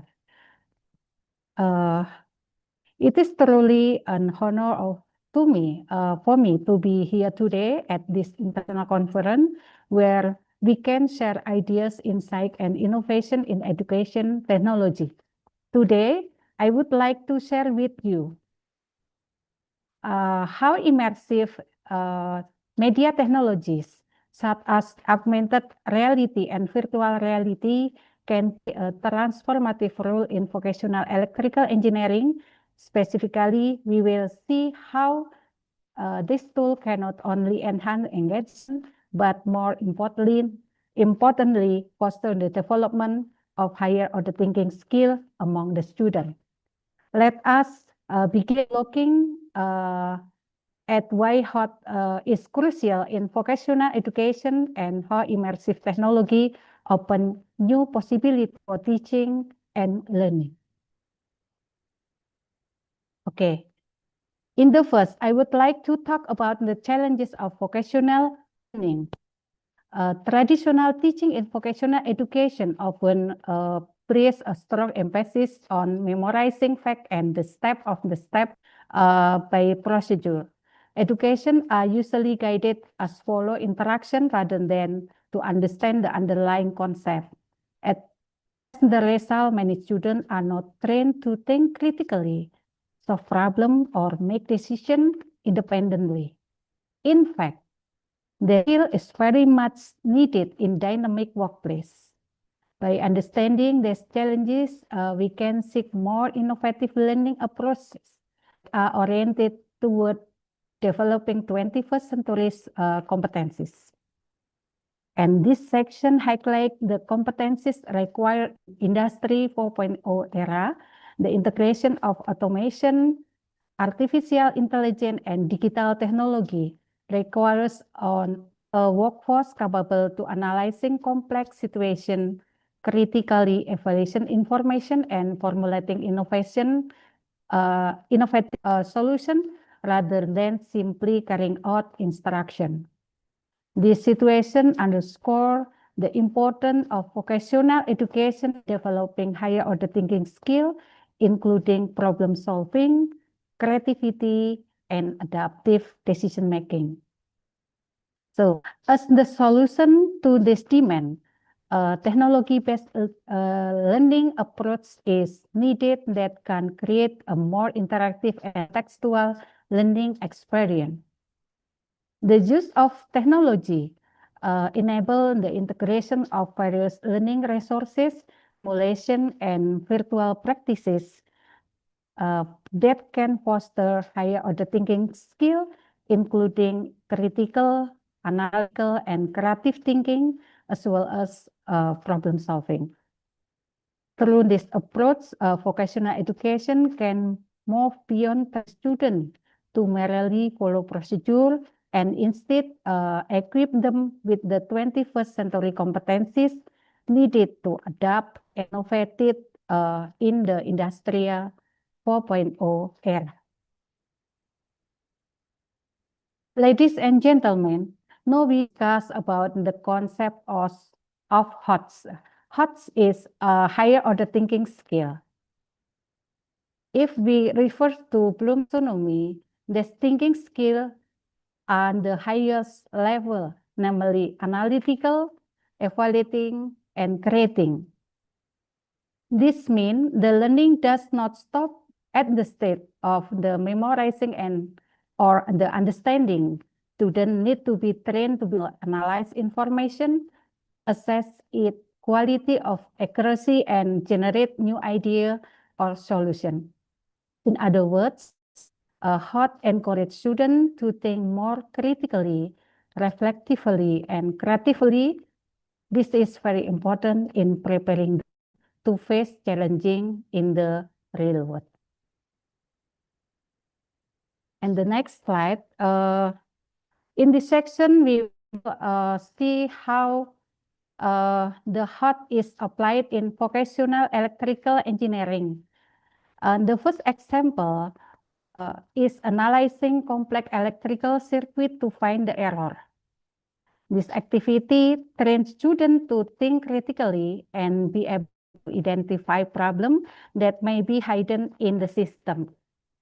And then students are also invited to evaluate the safety efficiency of an electrical installation. This requires them to not only understand the theory, but also assess whether in installation compliances with standard and is the energy efficient. And finally, the highest level of order thinking skill is creating or designing. In this context, for example, students are asked to design a smart electrical system for a house, maybe. This encourages them to innovate, combine new technologies, and produce practical and modern solutions. In this way, vocational learning does not only teach technical skill, but also shape high-level thinking skills that are highly relevant to the workplace. You can see the example in this case for 3 cases in electrical engineering. So here we can compare the traditional learning with AR and VR based learning with better support to higher order thinking skill. The first in the term of methods, traditional learning generally still relies on lecture and textbook. Meanwhile, with augmented reality and virtual reality, the student can directly enter interactive simulation that resemble in the real world. And the second, the role of student. In traditional learning, students often become passive listener. They receive information without much room for explanation. In contrast, in AR and VR, students act as active problem solver. They are challenges to analyze, evaluate, and make decisions. The third, the focus of the learning. We can look at the table, the traditional emphasis memorization of fact. Yeah. Meanwhile, ER and VR-based learning encourage critical thinking and problem solving. In other words, this immersive technology help us shift from simply transferring information to developing higher level thinking skill.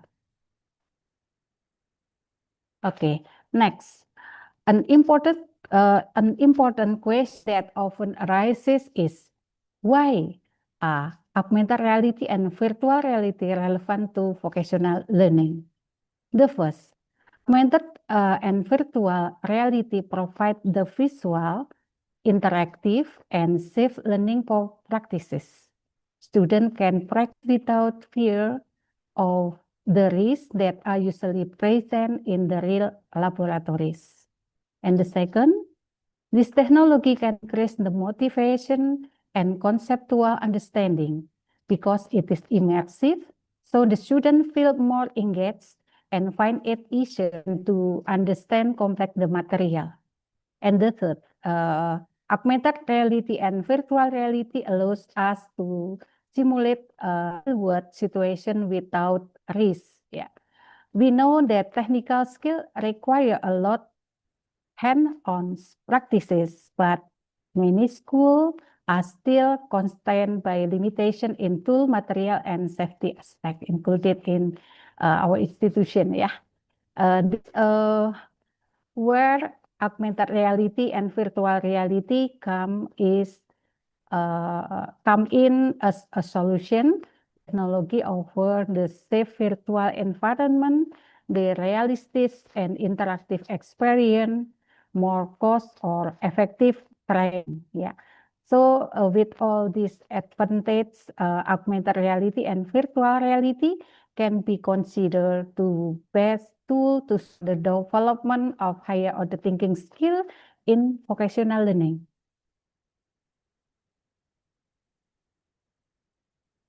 On slide, we will take a brief look at two main immersive technologies, namely augmented reality and virtual reality. We know augmented reality a digital object to the real world through device such as mobile phone or tablet or smartphone. Example, students can see a 3D electrical circuit right on their desk, so the real world remain visible is enriched with additional information or digital object. Meanwhile, the virtual reality creates the completely new 3D environment using a special headset. Here, the students are fully immersive in virtual world. For example, they can practice troubleshooting in the virtual laboratory without having to be in physical laboratory.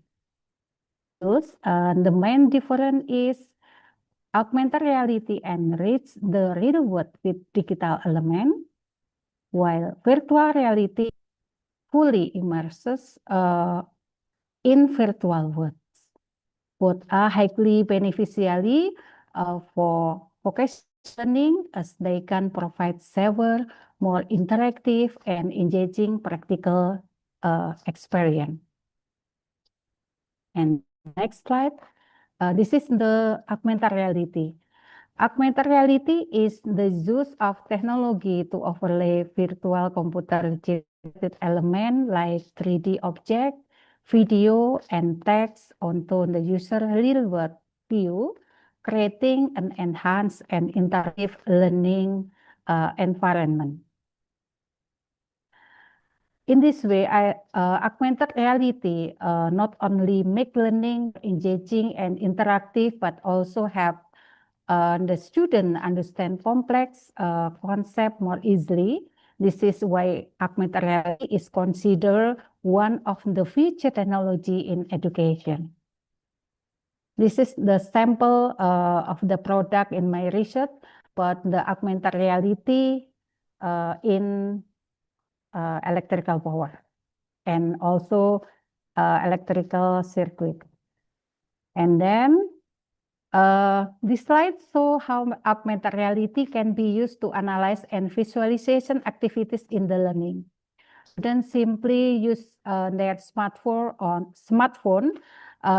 to scan printed circuit. With that, they can immediately see the 3D structure of electrical component in the real time on their device screen.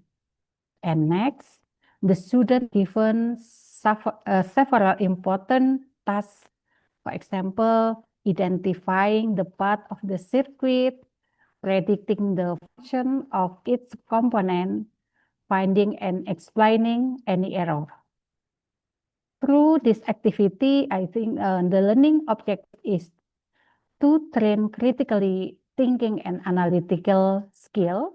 And those augmented reality is not just an attractive visual medium, but also a very effective tool for developing higher order thinking skill in vocational education.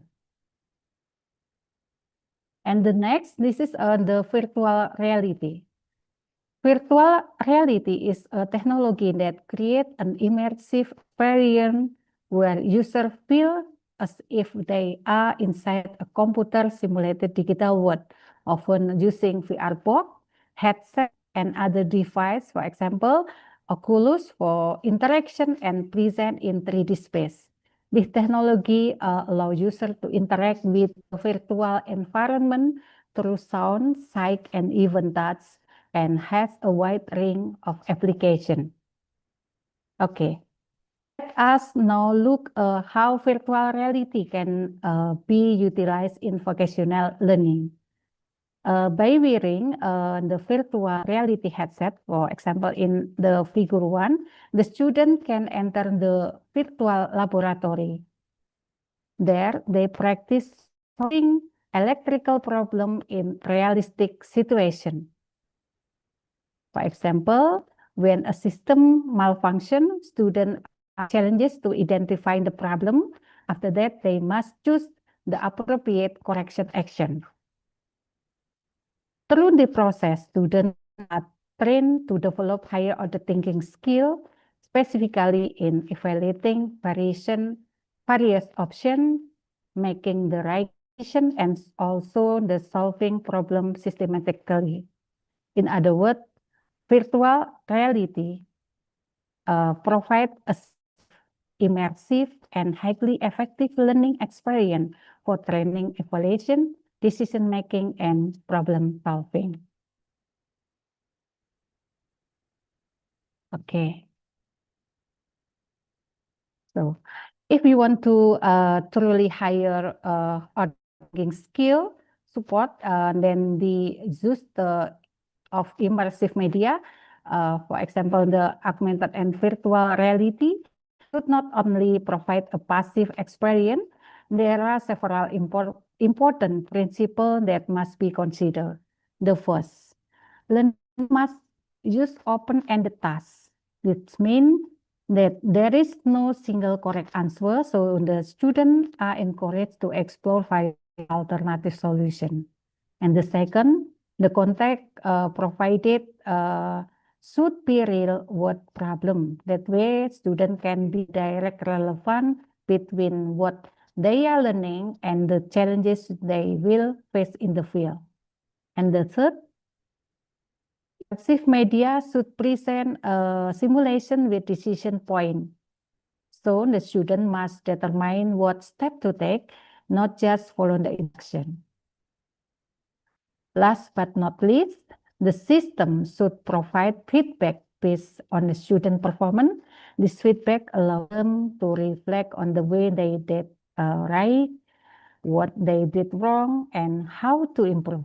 Yeah, so this is the feedback is very important to give from the lecturer or teacher to the student.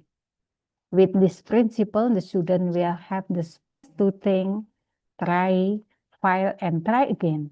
It is this process that deeply shapes higher order thinking skill. Okay, and then this is the architecture of the augmented reality-based hot learning media. This is the result of our research with team. The innovative learning media designed for this study was a mobile application constructed using the Unity development platform. This is the free platform. This mobile application was intended to empower teachers and engage students in vocational training by providing a dynamic and interactive learning experience. The application feature of functionalities aimed to enhance the acquisition of HOTS while leveraging augmented reality technology. In the figure, displayed the system structure of the augmented reality-based HOTS learning media, which encompasses the student learning platform, the database, and the teacher management platform. So this picture, we can divide it into 3 parts. Yeah, the teacher management platform consists of modules for content creation, report and analytic, content management system. You can see in the right side in my slide.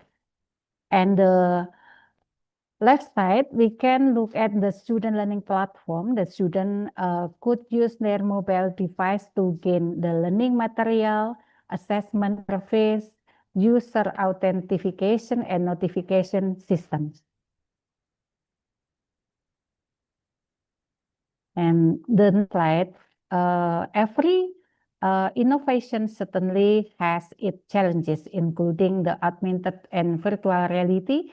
There are some major obstacles that we may face. The first, the cost of virtual reality equipment is quite high. Second, the teachers or lecturers maybe are not yet familiar with trained in using augmented and virtual reality, so its use is not yet optimal. And the third, some schools still lack infrastructure, both in terms of network and devices. However, there are certainly solutions that can be pursued. We can start with something simple, such as using mobile augmented realities on the cell phone, maybe, which is much cheaper. Yeah. Then workshop and train need to be held for teachers so that they are confident and skilled in using this technology. And finally, we can collaborate with the developer and the industry so the school or institution don't work alone, but are supported by parties who are expert in the field of the technology. With such a strategy, obstacles are no longer barriers, but can become opportunities to build a more advanced vocational learning system. This is the future of immersive media in vocational learning. Looking ahead, and the future of immersive media in vocational learning will be increasingly connected to other technologies. The first is there will be integration with artificial intelligence and also Internet of Things. With the help of artificial intelligence, learning can become productive and personalized, meaning that each student can get a learning experience that suits their needs and abilities. The second, the Internet of Things or IoT will enable real-world industry devices to connect with digital simulation, allowing the student to learn in more realistic contexts. And while the metaverse still feels distant from being fully implemented in education, we can see the preparations are already underway. This means we need to prepare the students so they are ready to face this transformation. So this is the challenging in educational technology. Looking at immersive learning is predicted to grow rapidly. Several innovations are already beginning to emerge. For example, the combination of artificial intelligence and virtual reality enable more personalized learning tailored to student needs. Then there is the use of augmented reality glasses, maybe, which allow workers to learn in real time directly in the workplace. There is even the possibility of metaverse-based classes when student and teacher interact in completely new virtual space. So therefore, our task is to prepare students now so they are ready to face future workplace, which will greatly influenced by the immersive technology. Yeah. By encourage them to think critically, solve problem, and adapt the new technology, we ensure that they are not only a user of technology, but also the innovator. I hope. Yeah. This is the summary. This the last slide. In the last slide, let us remember two few important points in my presentation. The first one is how very important in vocational education. Students should not only be taught to memorize or imitate, but must be trained to analyze, evaluate, and create. And the second, augmented reality and virtual reality, very promising media to support this learning. But the key is that the media design must be truly aimed at developing high order thinking skill, not just presenting advanced technology. We also need to remember that technology without pedagogy will be effective. This means that the role of teacher, instructional design, and institutional readiness remain determining factor for success. Therefore, the vocational learning in the future must focus on how to train students to think critically, solve problems, and innovate. With the support of well-designed augmented reality and virtual reality, as well as the readiness of teacher and institution to innovate, we can truly prepare students to face the challenges of an ever-evolving and developed workplace. So I think it's enough of my presentation, and I hope we can discuss in QA session. Terima kasih. Wassalamualaikum warahmatullahi wabarakatuh. Waalaikumsalam warahmatullahi wabarakatuh. Thank you very much, Professor Nurhening, for your excellent presentations. And we'll back to the Professor Asif Yahuraja. Are you ready to give final presentations?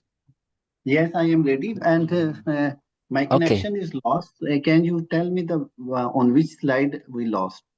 The last one is about the virus, Professor. Yeah. About the virus. Virus. Okay, viruses. Yeah, virus. Yes. I will start presentation from there, and by how much time I can, in 10 minutes, I will complete that. Okay, 10 minutes for you, Professor. Thank you.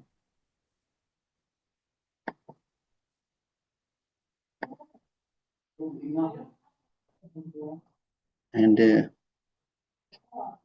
this is the presentation mode.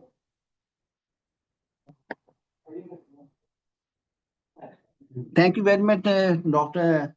Andrik, and also thank you very much, everybody. And sorry for that, where our connection is lost. I does not know about that, and I have started presenting without knowledge that nobody is listening. Sorry for that. Sorry for everyone.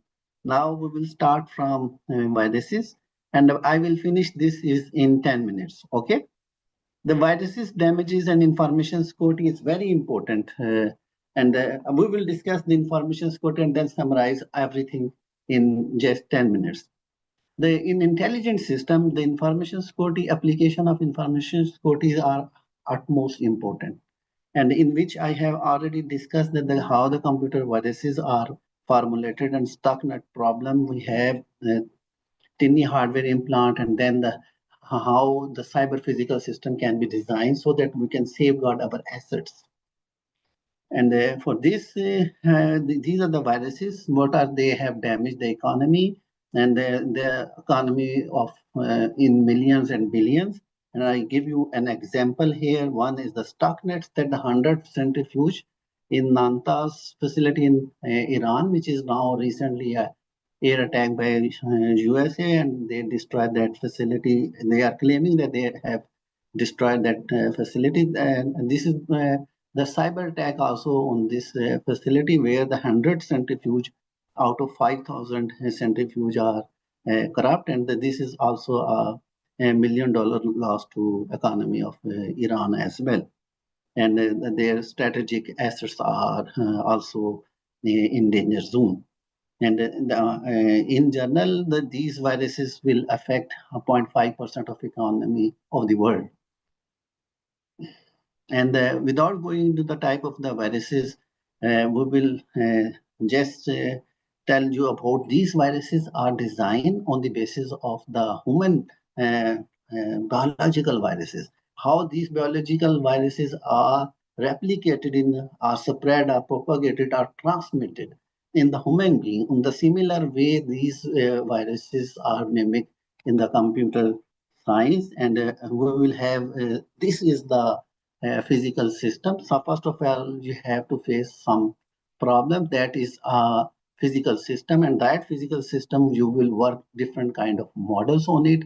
And I will tell that almost 95% of those models are developed with the help of mathematical equations, and that is differential equations. And those differential equations, then you have to solve, which are including some nonlinear system. For that, you need what you need. You need some sophisticated local or global search algorithm so that you can find their solution. And when there is nonlinearity or stiffness, the most of the system will fail. However, the intelligent system still able to cope with those situations as well. And some of these situations we will discuss later in this presentation. And this is one of the paper where the quarantine class has been designed so that we can, an immunity class is designed, and this is the problem where the effect of immunity has been analyzed in the computer virus propagation and the control. And the physical system is developed into six differential equation, and these differential equations are shown graphically here. And once you have these design these differential equation, and then you have used the stability and control, global stability, local stability, Lyapunov, and then optimal control theory you have to apply. You can find those parameters that mimic the real situation, how these will be in the computer environment, the virus is propagated, and how you make a safeguard mechanism for the propagation of those viruses theoretically, and give the solution theoretically. Then you will give the solution, give this to the planners so that they can make some practical use of it.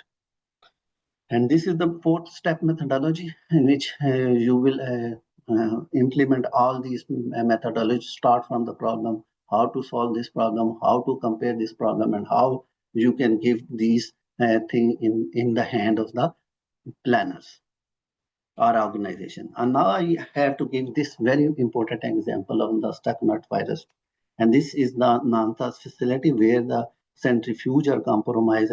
I show that the 1,000 centrifuge out of 5,000 centrifuge are not working due to this propagation of virus. And this virus, Kingston USB, has been designed, which has malware, and then it will reach at PLC, one of the PLC there, this virus is activated. And once this virus is activated, what happens when this virus system has been designed? Now at that time also, the combination of the two countries, one is the Russia and other is the Israel.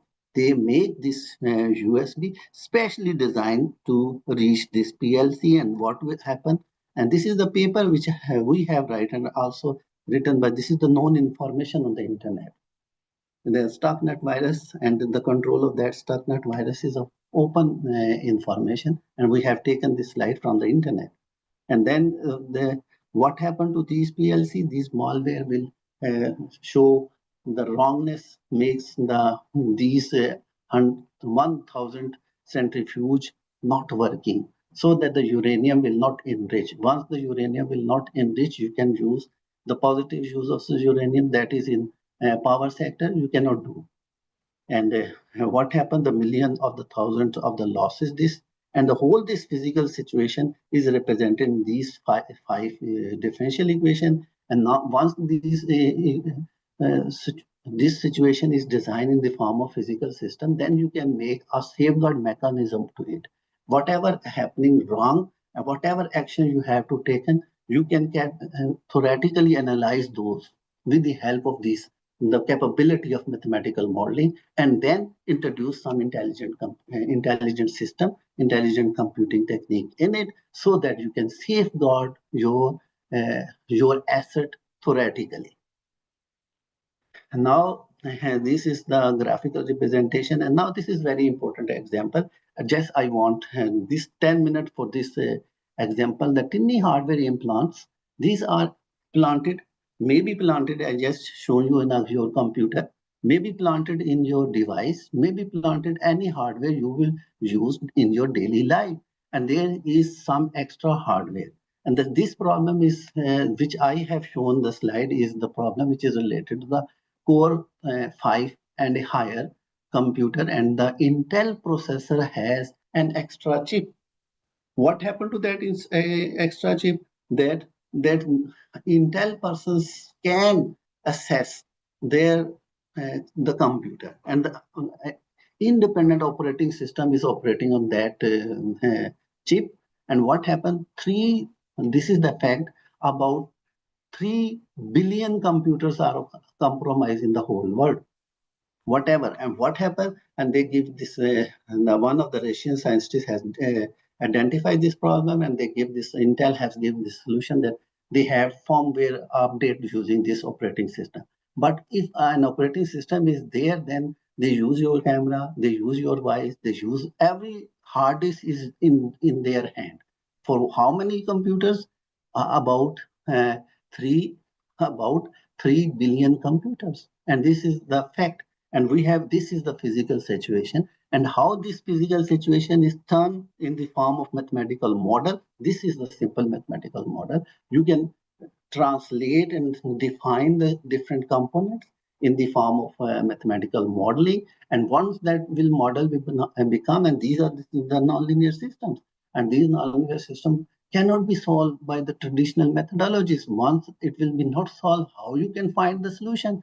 The only way of solving this, you have to have some nonlinear complex algorithms, and you have complex heuristics. You combine those and you can find the solution of this problem theoretically, and you will give the guideline to the users. While whatever the hardware you use, you should have, keep in mind, there is some extra hardware in it which can compromise your mobile phone, you can compromise your computer, or which can compromise your assets.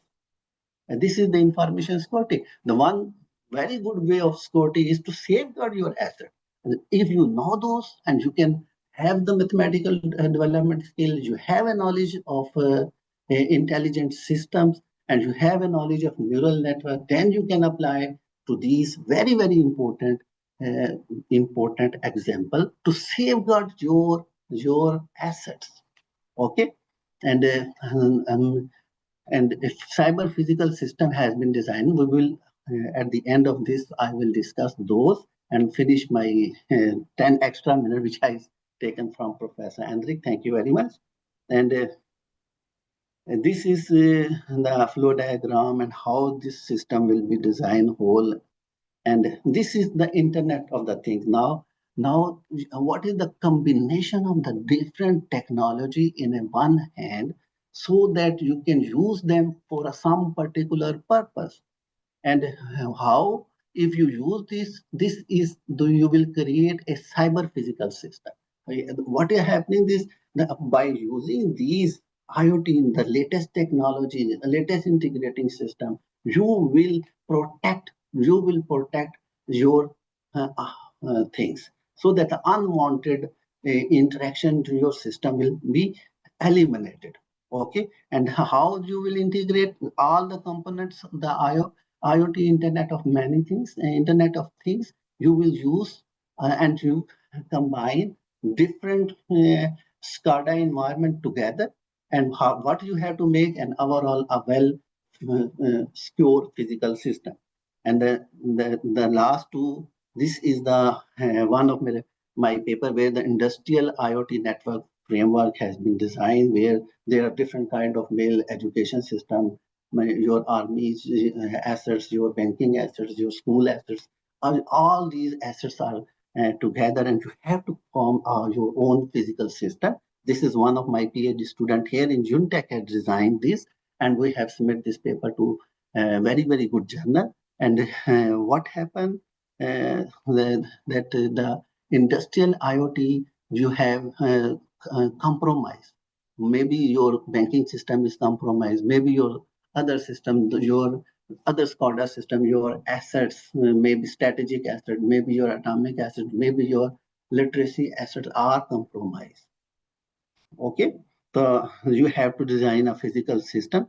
Now some thing which are the almost, this is the end of my presentation, that the wireless sensor networks, these are the sensor networks. These sensor networks are deployed different areas, and those sensors networks are controlled from where, and if the malware will come in these, and those sensor networks are compromise, how you mitigate that effect using the mathematical modeling. This is the physical system. Those physical systems are represented in the form of differential equation, then give you the solution theoretically, not implemented, but that will give you the insight for the planner, insight for the organization head, insight for the decision maker, so that they can make your information in a safe hand. And this is the contribution for the intelligent systems. Okay, the wireless sensor network communication system design, and then we will come again is if you these the nanoscale wireless system design. Nanoscale. What happened? And this is the biomedical application. That if there is some problems, you are giving somebody is blind, and you will give him the some chip has been there, and these nano sensors are controlled together. That will deploy in your body. And what happened? These use of those nano sensors is that you will providing the disability some living environment, and those disability in living environment is very, very important. And all these system has been designed through sensor network. And if this system is implemented, and there is the situation has been physical system and some damages has been there, and you have to rectify those damages and do some purposeful things. And this is the solution, one of them we have given. And this is, I give you the solution. Then you can integrate your system. If somebody has an extra hardware on it, you have identified those chips, and you will categorize those chips. And there is a one monitoring system which is looking from upward, so that all your computer, that system will be the integration of a Mr. system in chip manufacturing. And all the computers are connected, and the decision maker has put one extra chip in it, and you will control from those chip whatever is your asset. And if something is going wrong, this system will trigger. And what happens? You have designed a new physical system which safeguards your computers. And last but not least is the cyber neural system. the neuron is in our mind, and if we use this neuron, this is the representation of different part of the neuron. These are just my recent published papers are this is not published, this is submitted paper. That is why I have not shown so much detail of it. But all these systems are, I will show you that how physical neuron has been designed, and that neuron has been, this neuron, on the basis of this neuron, you have developed LMS. On the basis of this neuron, you have developed full neural network, and now you can develop a cyber solution using those neurons. That is why this is the very, very new area in which you have integrated the biological system. On those biological systems, you have made some mathematical model. On those mathematical model, you have implemented on some area. And overall, what you have to do has you have to create. The viruses are damaging, the things are going wrong, but the protection system is there. This is the area where we are not attacking somebody else. We are making our system safeguard. This is the need. This is the area where the electrical engineers come into being to save your asset, save your communication system, save your everything. And how you can do this? This is based on this circle where the mathematical model to real world problem, and you have to imply the integrated intelligent system. And this is belongs not only to the electrical engineers, but it belongs to every scientist. Okay. And this is the future scope, which I already gave, and I will energy and power sectors, I will left these due to the shortage of time, and just give last example and finish my this. And if you implement these theme, and then you can design.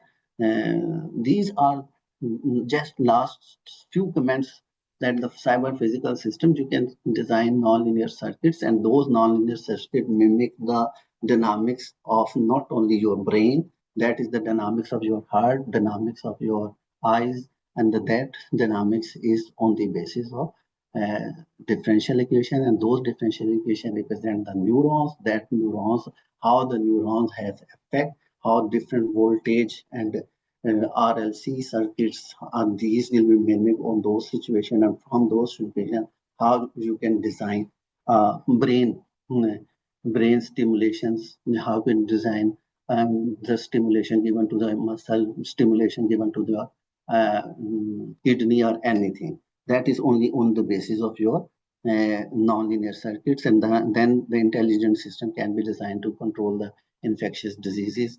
Then uses energy harvest in the piezoelectric design, how the you can use, and not least you can apply these intelligent system, which is designed by some electrical engineer, to astro, atomic, plasma, and nuclear physics model. And I have given some of my research good contribution in these fields, and not least, this just if you see that you can give these to give the solutions what for the bioinformatics problems. And thank you very much giving me the extra 10 minutes so that I can finish. Thank you, Andri. And any questions, anybody free to ask. Yes, thank you, Prof. Raja. And ladies and gentlemen, our presenter already give us excellent presentation. Please give applause to three presenter today. Yeah, and the next session will now proceed with our final discussion sessions. Once again, I will invite who participant to submit their question through chatbot or by raising the hand. Please, any question for participants?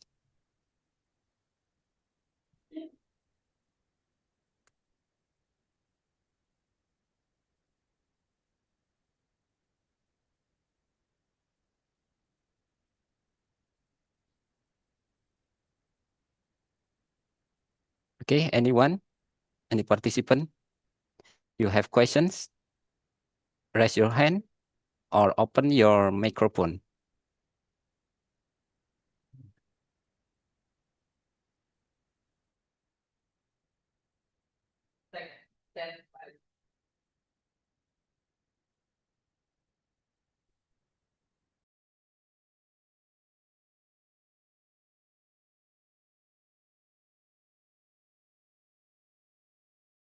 Okay. We have one question from Rustam Asnawi in the chat box. I will read you. Excuse me, my name is Rustam Asnawi from Electrical Engineering, UNY. I have question for Professor Christine. Yeah. Today high voltage DC or high FDC is a major research trend, especially in field of the power system, renewable energy integrations, and smart grids. How the possibility of PV system to support heavy DC in USA and other country as well as in Indonesia? Maybe you can answer this, Professor Christine. Okay, thank you for the question. So, and first, so high voltage DC is, I assume you mean high voltage transmission lines of high voltage DC.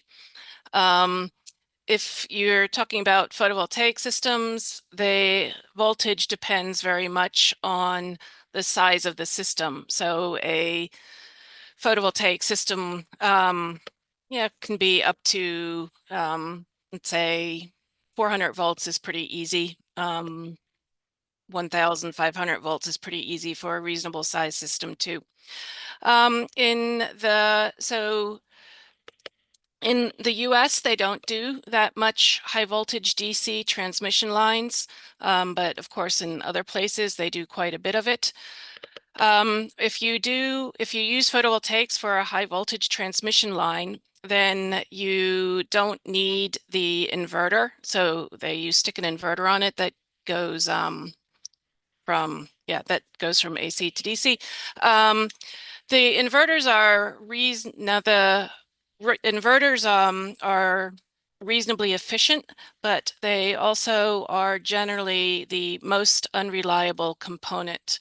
So if you go to a high voltage DC system, then you would not need your inverter. You can just use DC to DC power conversion. Okay, thank you for your answer, Professor Christina. And the next question from Mr. Dwinto Putro. I think this also for Professor Christina Honsbrook. Thank you for insightful presentations. As the global install capacity of PV system continues to grow exponentially, the issue of the end of the life panel management is becoming increasingly critical. From your perspective, what do you see as the most promising scalable pathway, whether through policy, technology, or circular economy model to effectively management in the coming wave of photovoltaic waste and turn it into the resource rather than liability? Okay, thank you for that question. That's a very good and very pertinent question that a lot of people are quite worried about. So for the recycling of modules, generally you certainly can recycle the frame of the modules. In fact, when you recycle modules, oops, there goes my video. When you recycle modules, it's only economic to recycle the aluminum frames. So you'll pull the frame, or generally, you'll pull the frames off and sort of ditch the rest of it because it can be quite difficult to delaminate to take the solar cells away from the glass. So what people are looking, so there's a couple answers to that. So the first is that many of the panels are just replaced, but they still function. So one solution is to continue to use them in other applications. Of course, transport of glass is sort of heavy, so you have to be selective in where you use them. The other thing to work on in solving this problem is to use different materials to put the modules, to make the to make the solar cells stick to the glass, that you can dissolve more readily. So that is a difficult materials problem, but there's quite a few people trying to focus on it. So the sort of short version, I should mention, so a company like First Solar, who makes cadmium telluride, they are required to build the recycling of the modules into their upfront cost, because cadmium is toxic and nobody wants cadmium in a waste stream. So that's a possibility for other technologies as well. Okay, it's nice. Thank you, Professor Christina Holberg. And I have one note from my friends in the behind me for Professor Asif Yahuraja in here. Professor, my friend looking your publication is amazing, and you have many publication in the Google Scholar on or the indexings, and how you create this network for publications. Sorry, still mute your microphone, Professor. Yeah. Okay. The first hard thing is the design of new algorithms. Once you design new algorithm, then the application of those algorithms, everybody wants now. Okay, now we will apply this algorithm to the nanotechnology. Somebody wants to apply this to the electrical engineering. Somebody wants to apply into some mechanical system, fluid dynamics. And once you have designed new algorithm, then the publication game is very easy. But designing that algorithm to the addition to the global knowledge and new algorithm always a difficult task. If you have 10 tries to design a new algorithm, most of the time you fail. But if you are able to design an algorithm, this is the good luck with me. then you have a lot of publication. And this is the reason. I tell you now best. And then the hard work always there. If you do hard work, but you have luck also while designing a new algorithm and make it your contribution. And then my hard work will pay, and in 10 or 12 years, I have developed a new field, fractional adaptive signal processing. Now the publication in those fields is very easy, relatively very easy. And this is the very honest response. Thank you very much. So nice. Yeah, thank you very much for your answer. We have one more question for you, Professor Asif, from Mr. Sarwo Pranoto. Thank you for your presentation. You introduced fractional PSO or FPSO with entropy metric for solving optimal power flow problems. One common issue in PSO is particle getting trapped in the local maxima or minima.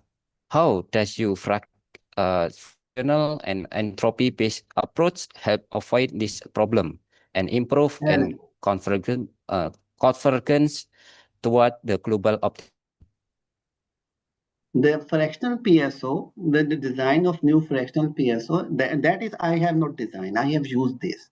But what happened? The design of new fraction, this design has been represented by the Mashalo. What he says that the simple PSO or simple PSO algorithms, which has a problem of stucking in local minima. But if you use its fractional variants, what happened? Its short memory and long memory concept give its a global capability more better, just equivalent to the differential evolution algorithm. Then its applicability to the tedious problem where we have stuck in local minima is rather more, is mitigated by use of this fractional PSO. And if you introduce anotropy in it, if you use the fuzziness in it, if you introduce some other thing, then you make it more and more global. And but at the compromise of more and more computational cost. the implementation to the real-time system is more and more challenging. You need more and more better hardware. But these are the compromise. These are the compromise you have to do. And the introduction of fractional calculus will strengthen its global capability by itself. This is the answer. Thank you very much. Okay, thank you, Professor. Any question, all participants?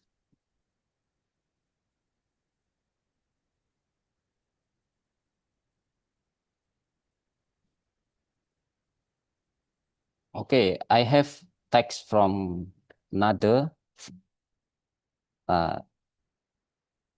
friends. This is for Professor Christina Rosenberg, and the second is for Professor Juniarti. The first for Professor Christina, they have two questions for you, Professor. The first, in the future, what kind of development directions about the solar panel or photovoltaics in USA? And the second, do you know Indonesia is located in equator lines with high potential sunlight? And what you suggestion about development photovoltaic in Indonesia? And Yep. So first about the future developments, I think the trend in photovoltaics has always been to high efficiency and lower cost. So that is starting to not be possible anymore because you're starting to hit the limits, the efficiency limits of the conventional technology. So there's a lot of questions about what will the future technologies be? Is it going to be tandem perovskites? How will you how will it progress? I think, of course, there's as many answers to that as there are people. I think my overall answer would be to look for high value applications like agrivoltaics, like floating PV, where one system gives you two benefits. And therefore you so you're sort of can afford to do higher efficiency and things like that. So I think that it's for the other one with Indonesia, I think moving forward, the PV systems will be required to address the specific and sort of local needs of the community. So I focused a lot about heat because that's a big issue in Phoenix and, well, in other parts of the world. But of course, let's say Alaska is not going to put in systems that are designed to cool everything down. So in agrivoltaics, Phoenix has very high light. Lots of countries have high light. But again, some agriculture is grown in places where putting panels over them decreases the crops because you're taking away the light. So that's hard to do even on a countrywide basis. So you sort of have to look at what are you trying to achieve with the system, and then sort of choose from the toolbox of systems. Do you want cheap electricity? Do you want to save water? Do you want to, what else do you want to do? And then you choose the system that way. Thank you. Thank you very much for your answer. And the next question for Professor Nurhaning Yuniarti. Yeah, before you present about the AR and VR, and in the future, this technology become famous. It's possible in the future, this technology, VR, AR, or MR, can replace fully the traditional class.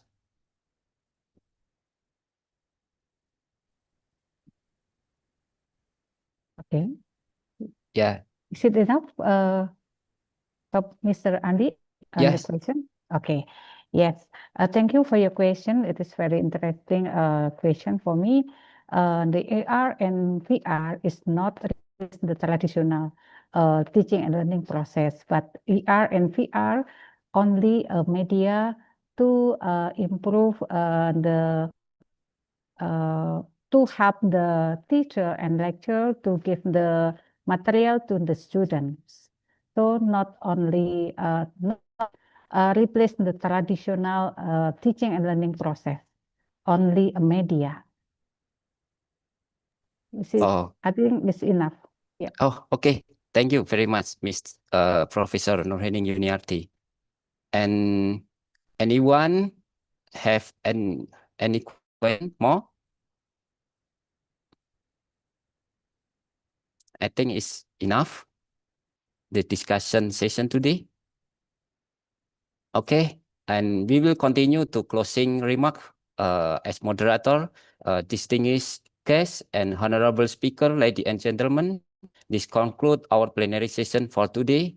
On behalf organization committee, I would like to sincerely thank you of three speakers, Professor Hasenberg, Professor Raja, and Professor Nurhanings, for their valuable contribution. Your insight greatly enrich our understanding and sustainability technology, intelligent system, and immersive media in vocational engineering educations.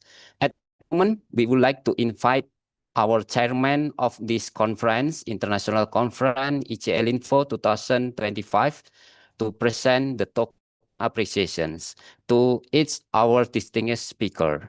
To begin, please, Dr. Pil Muhammad Ali, please come to give token appreciations.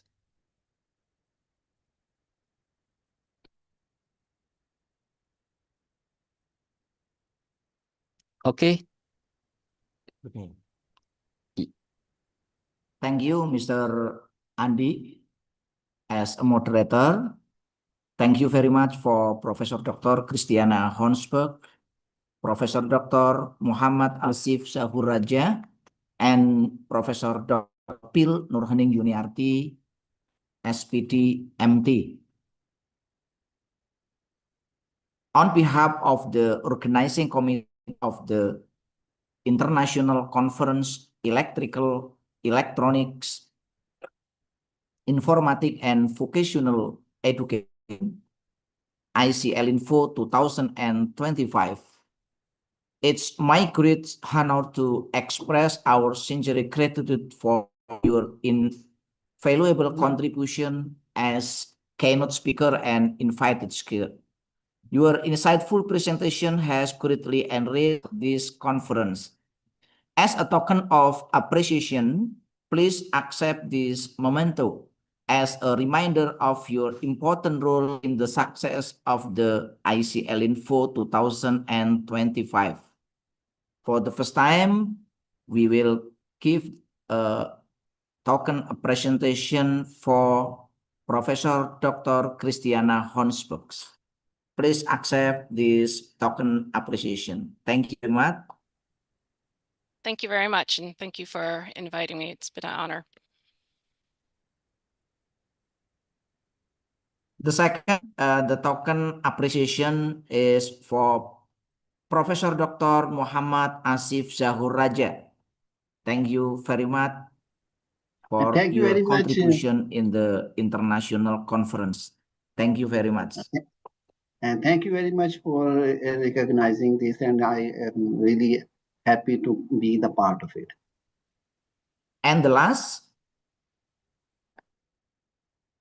thank you for contribution from Professor Dr. Pil Nurhaning Yuniarti, SPD MT.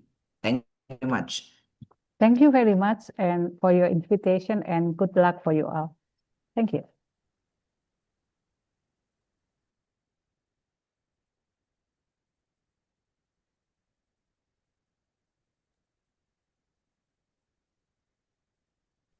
We continue.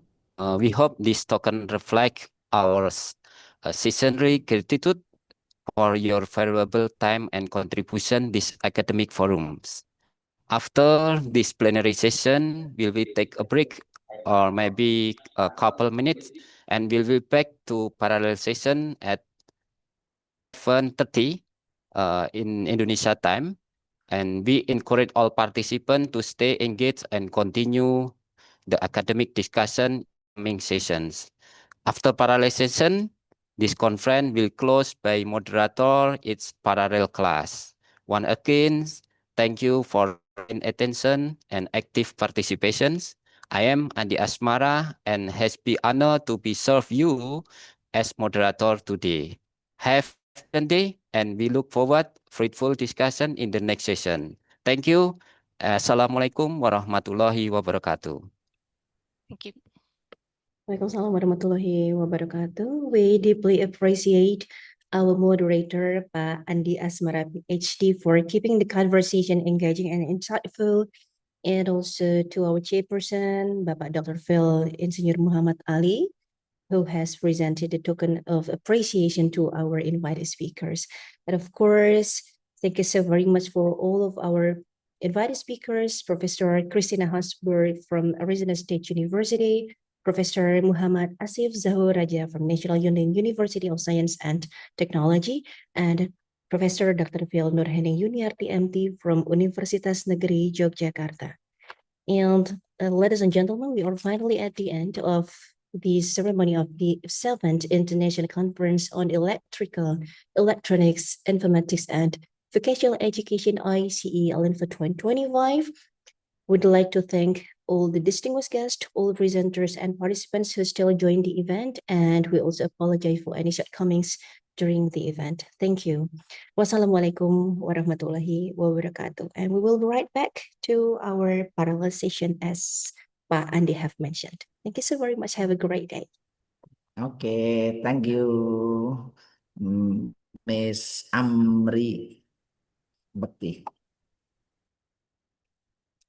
Thank you, Bapak. Thank you, all.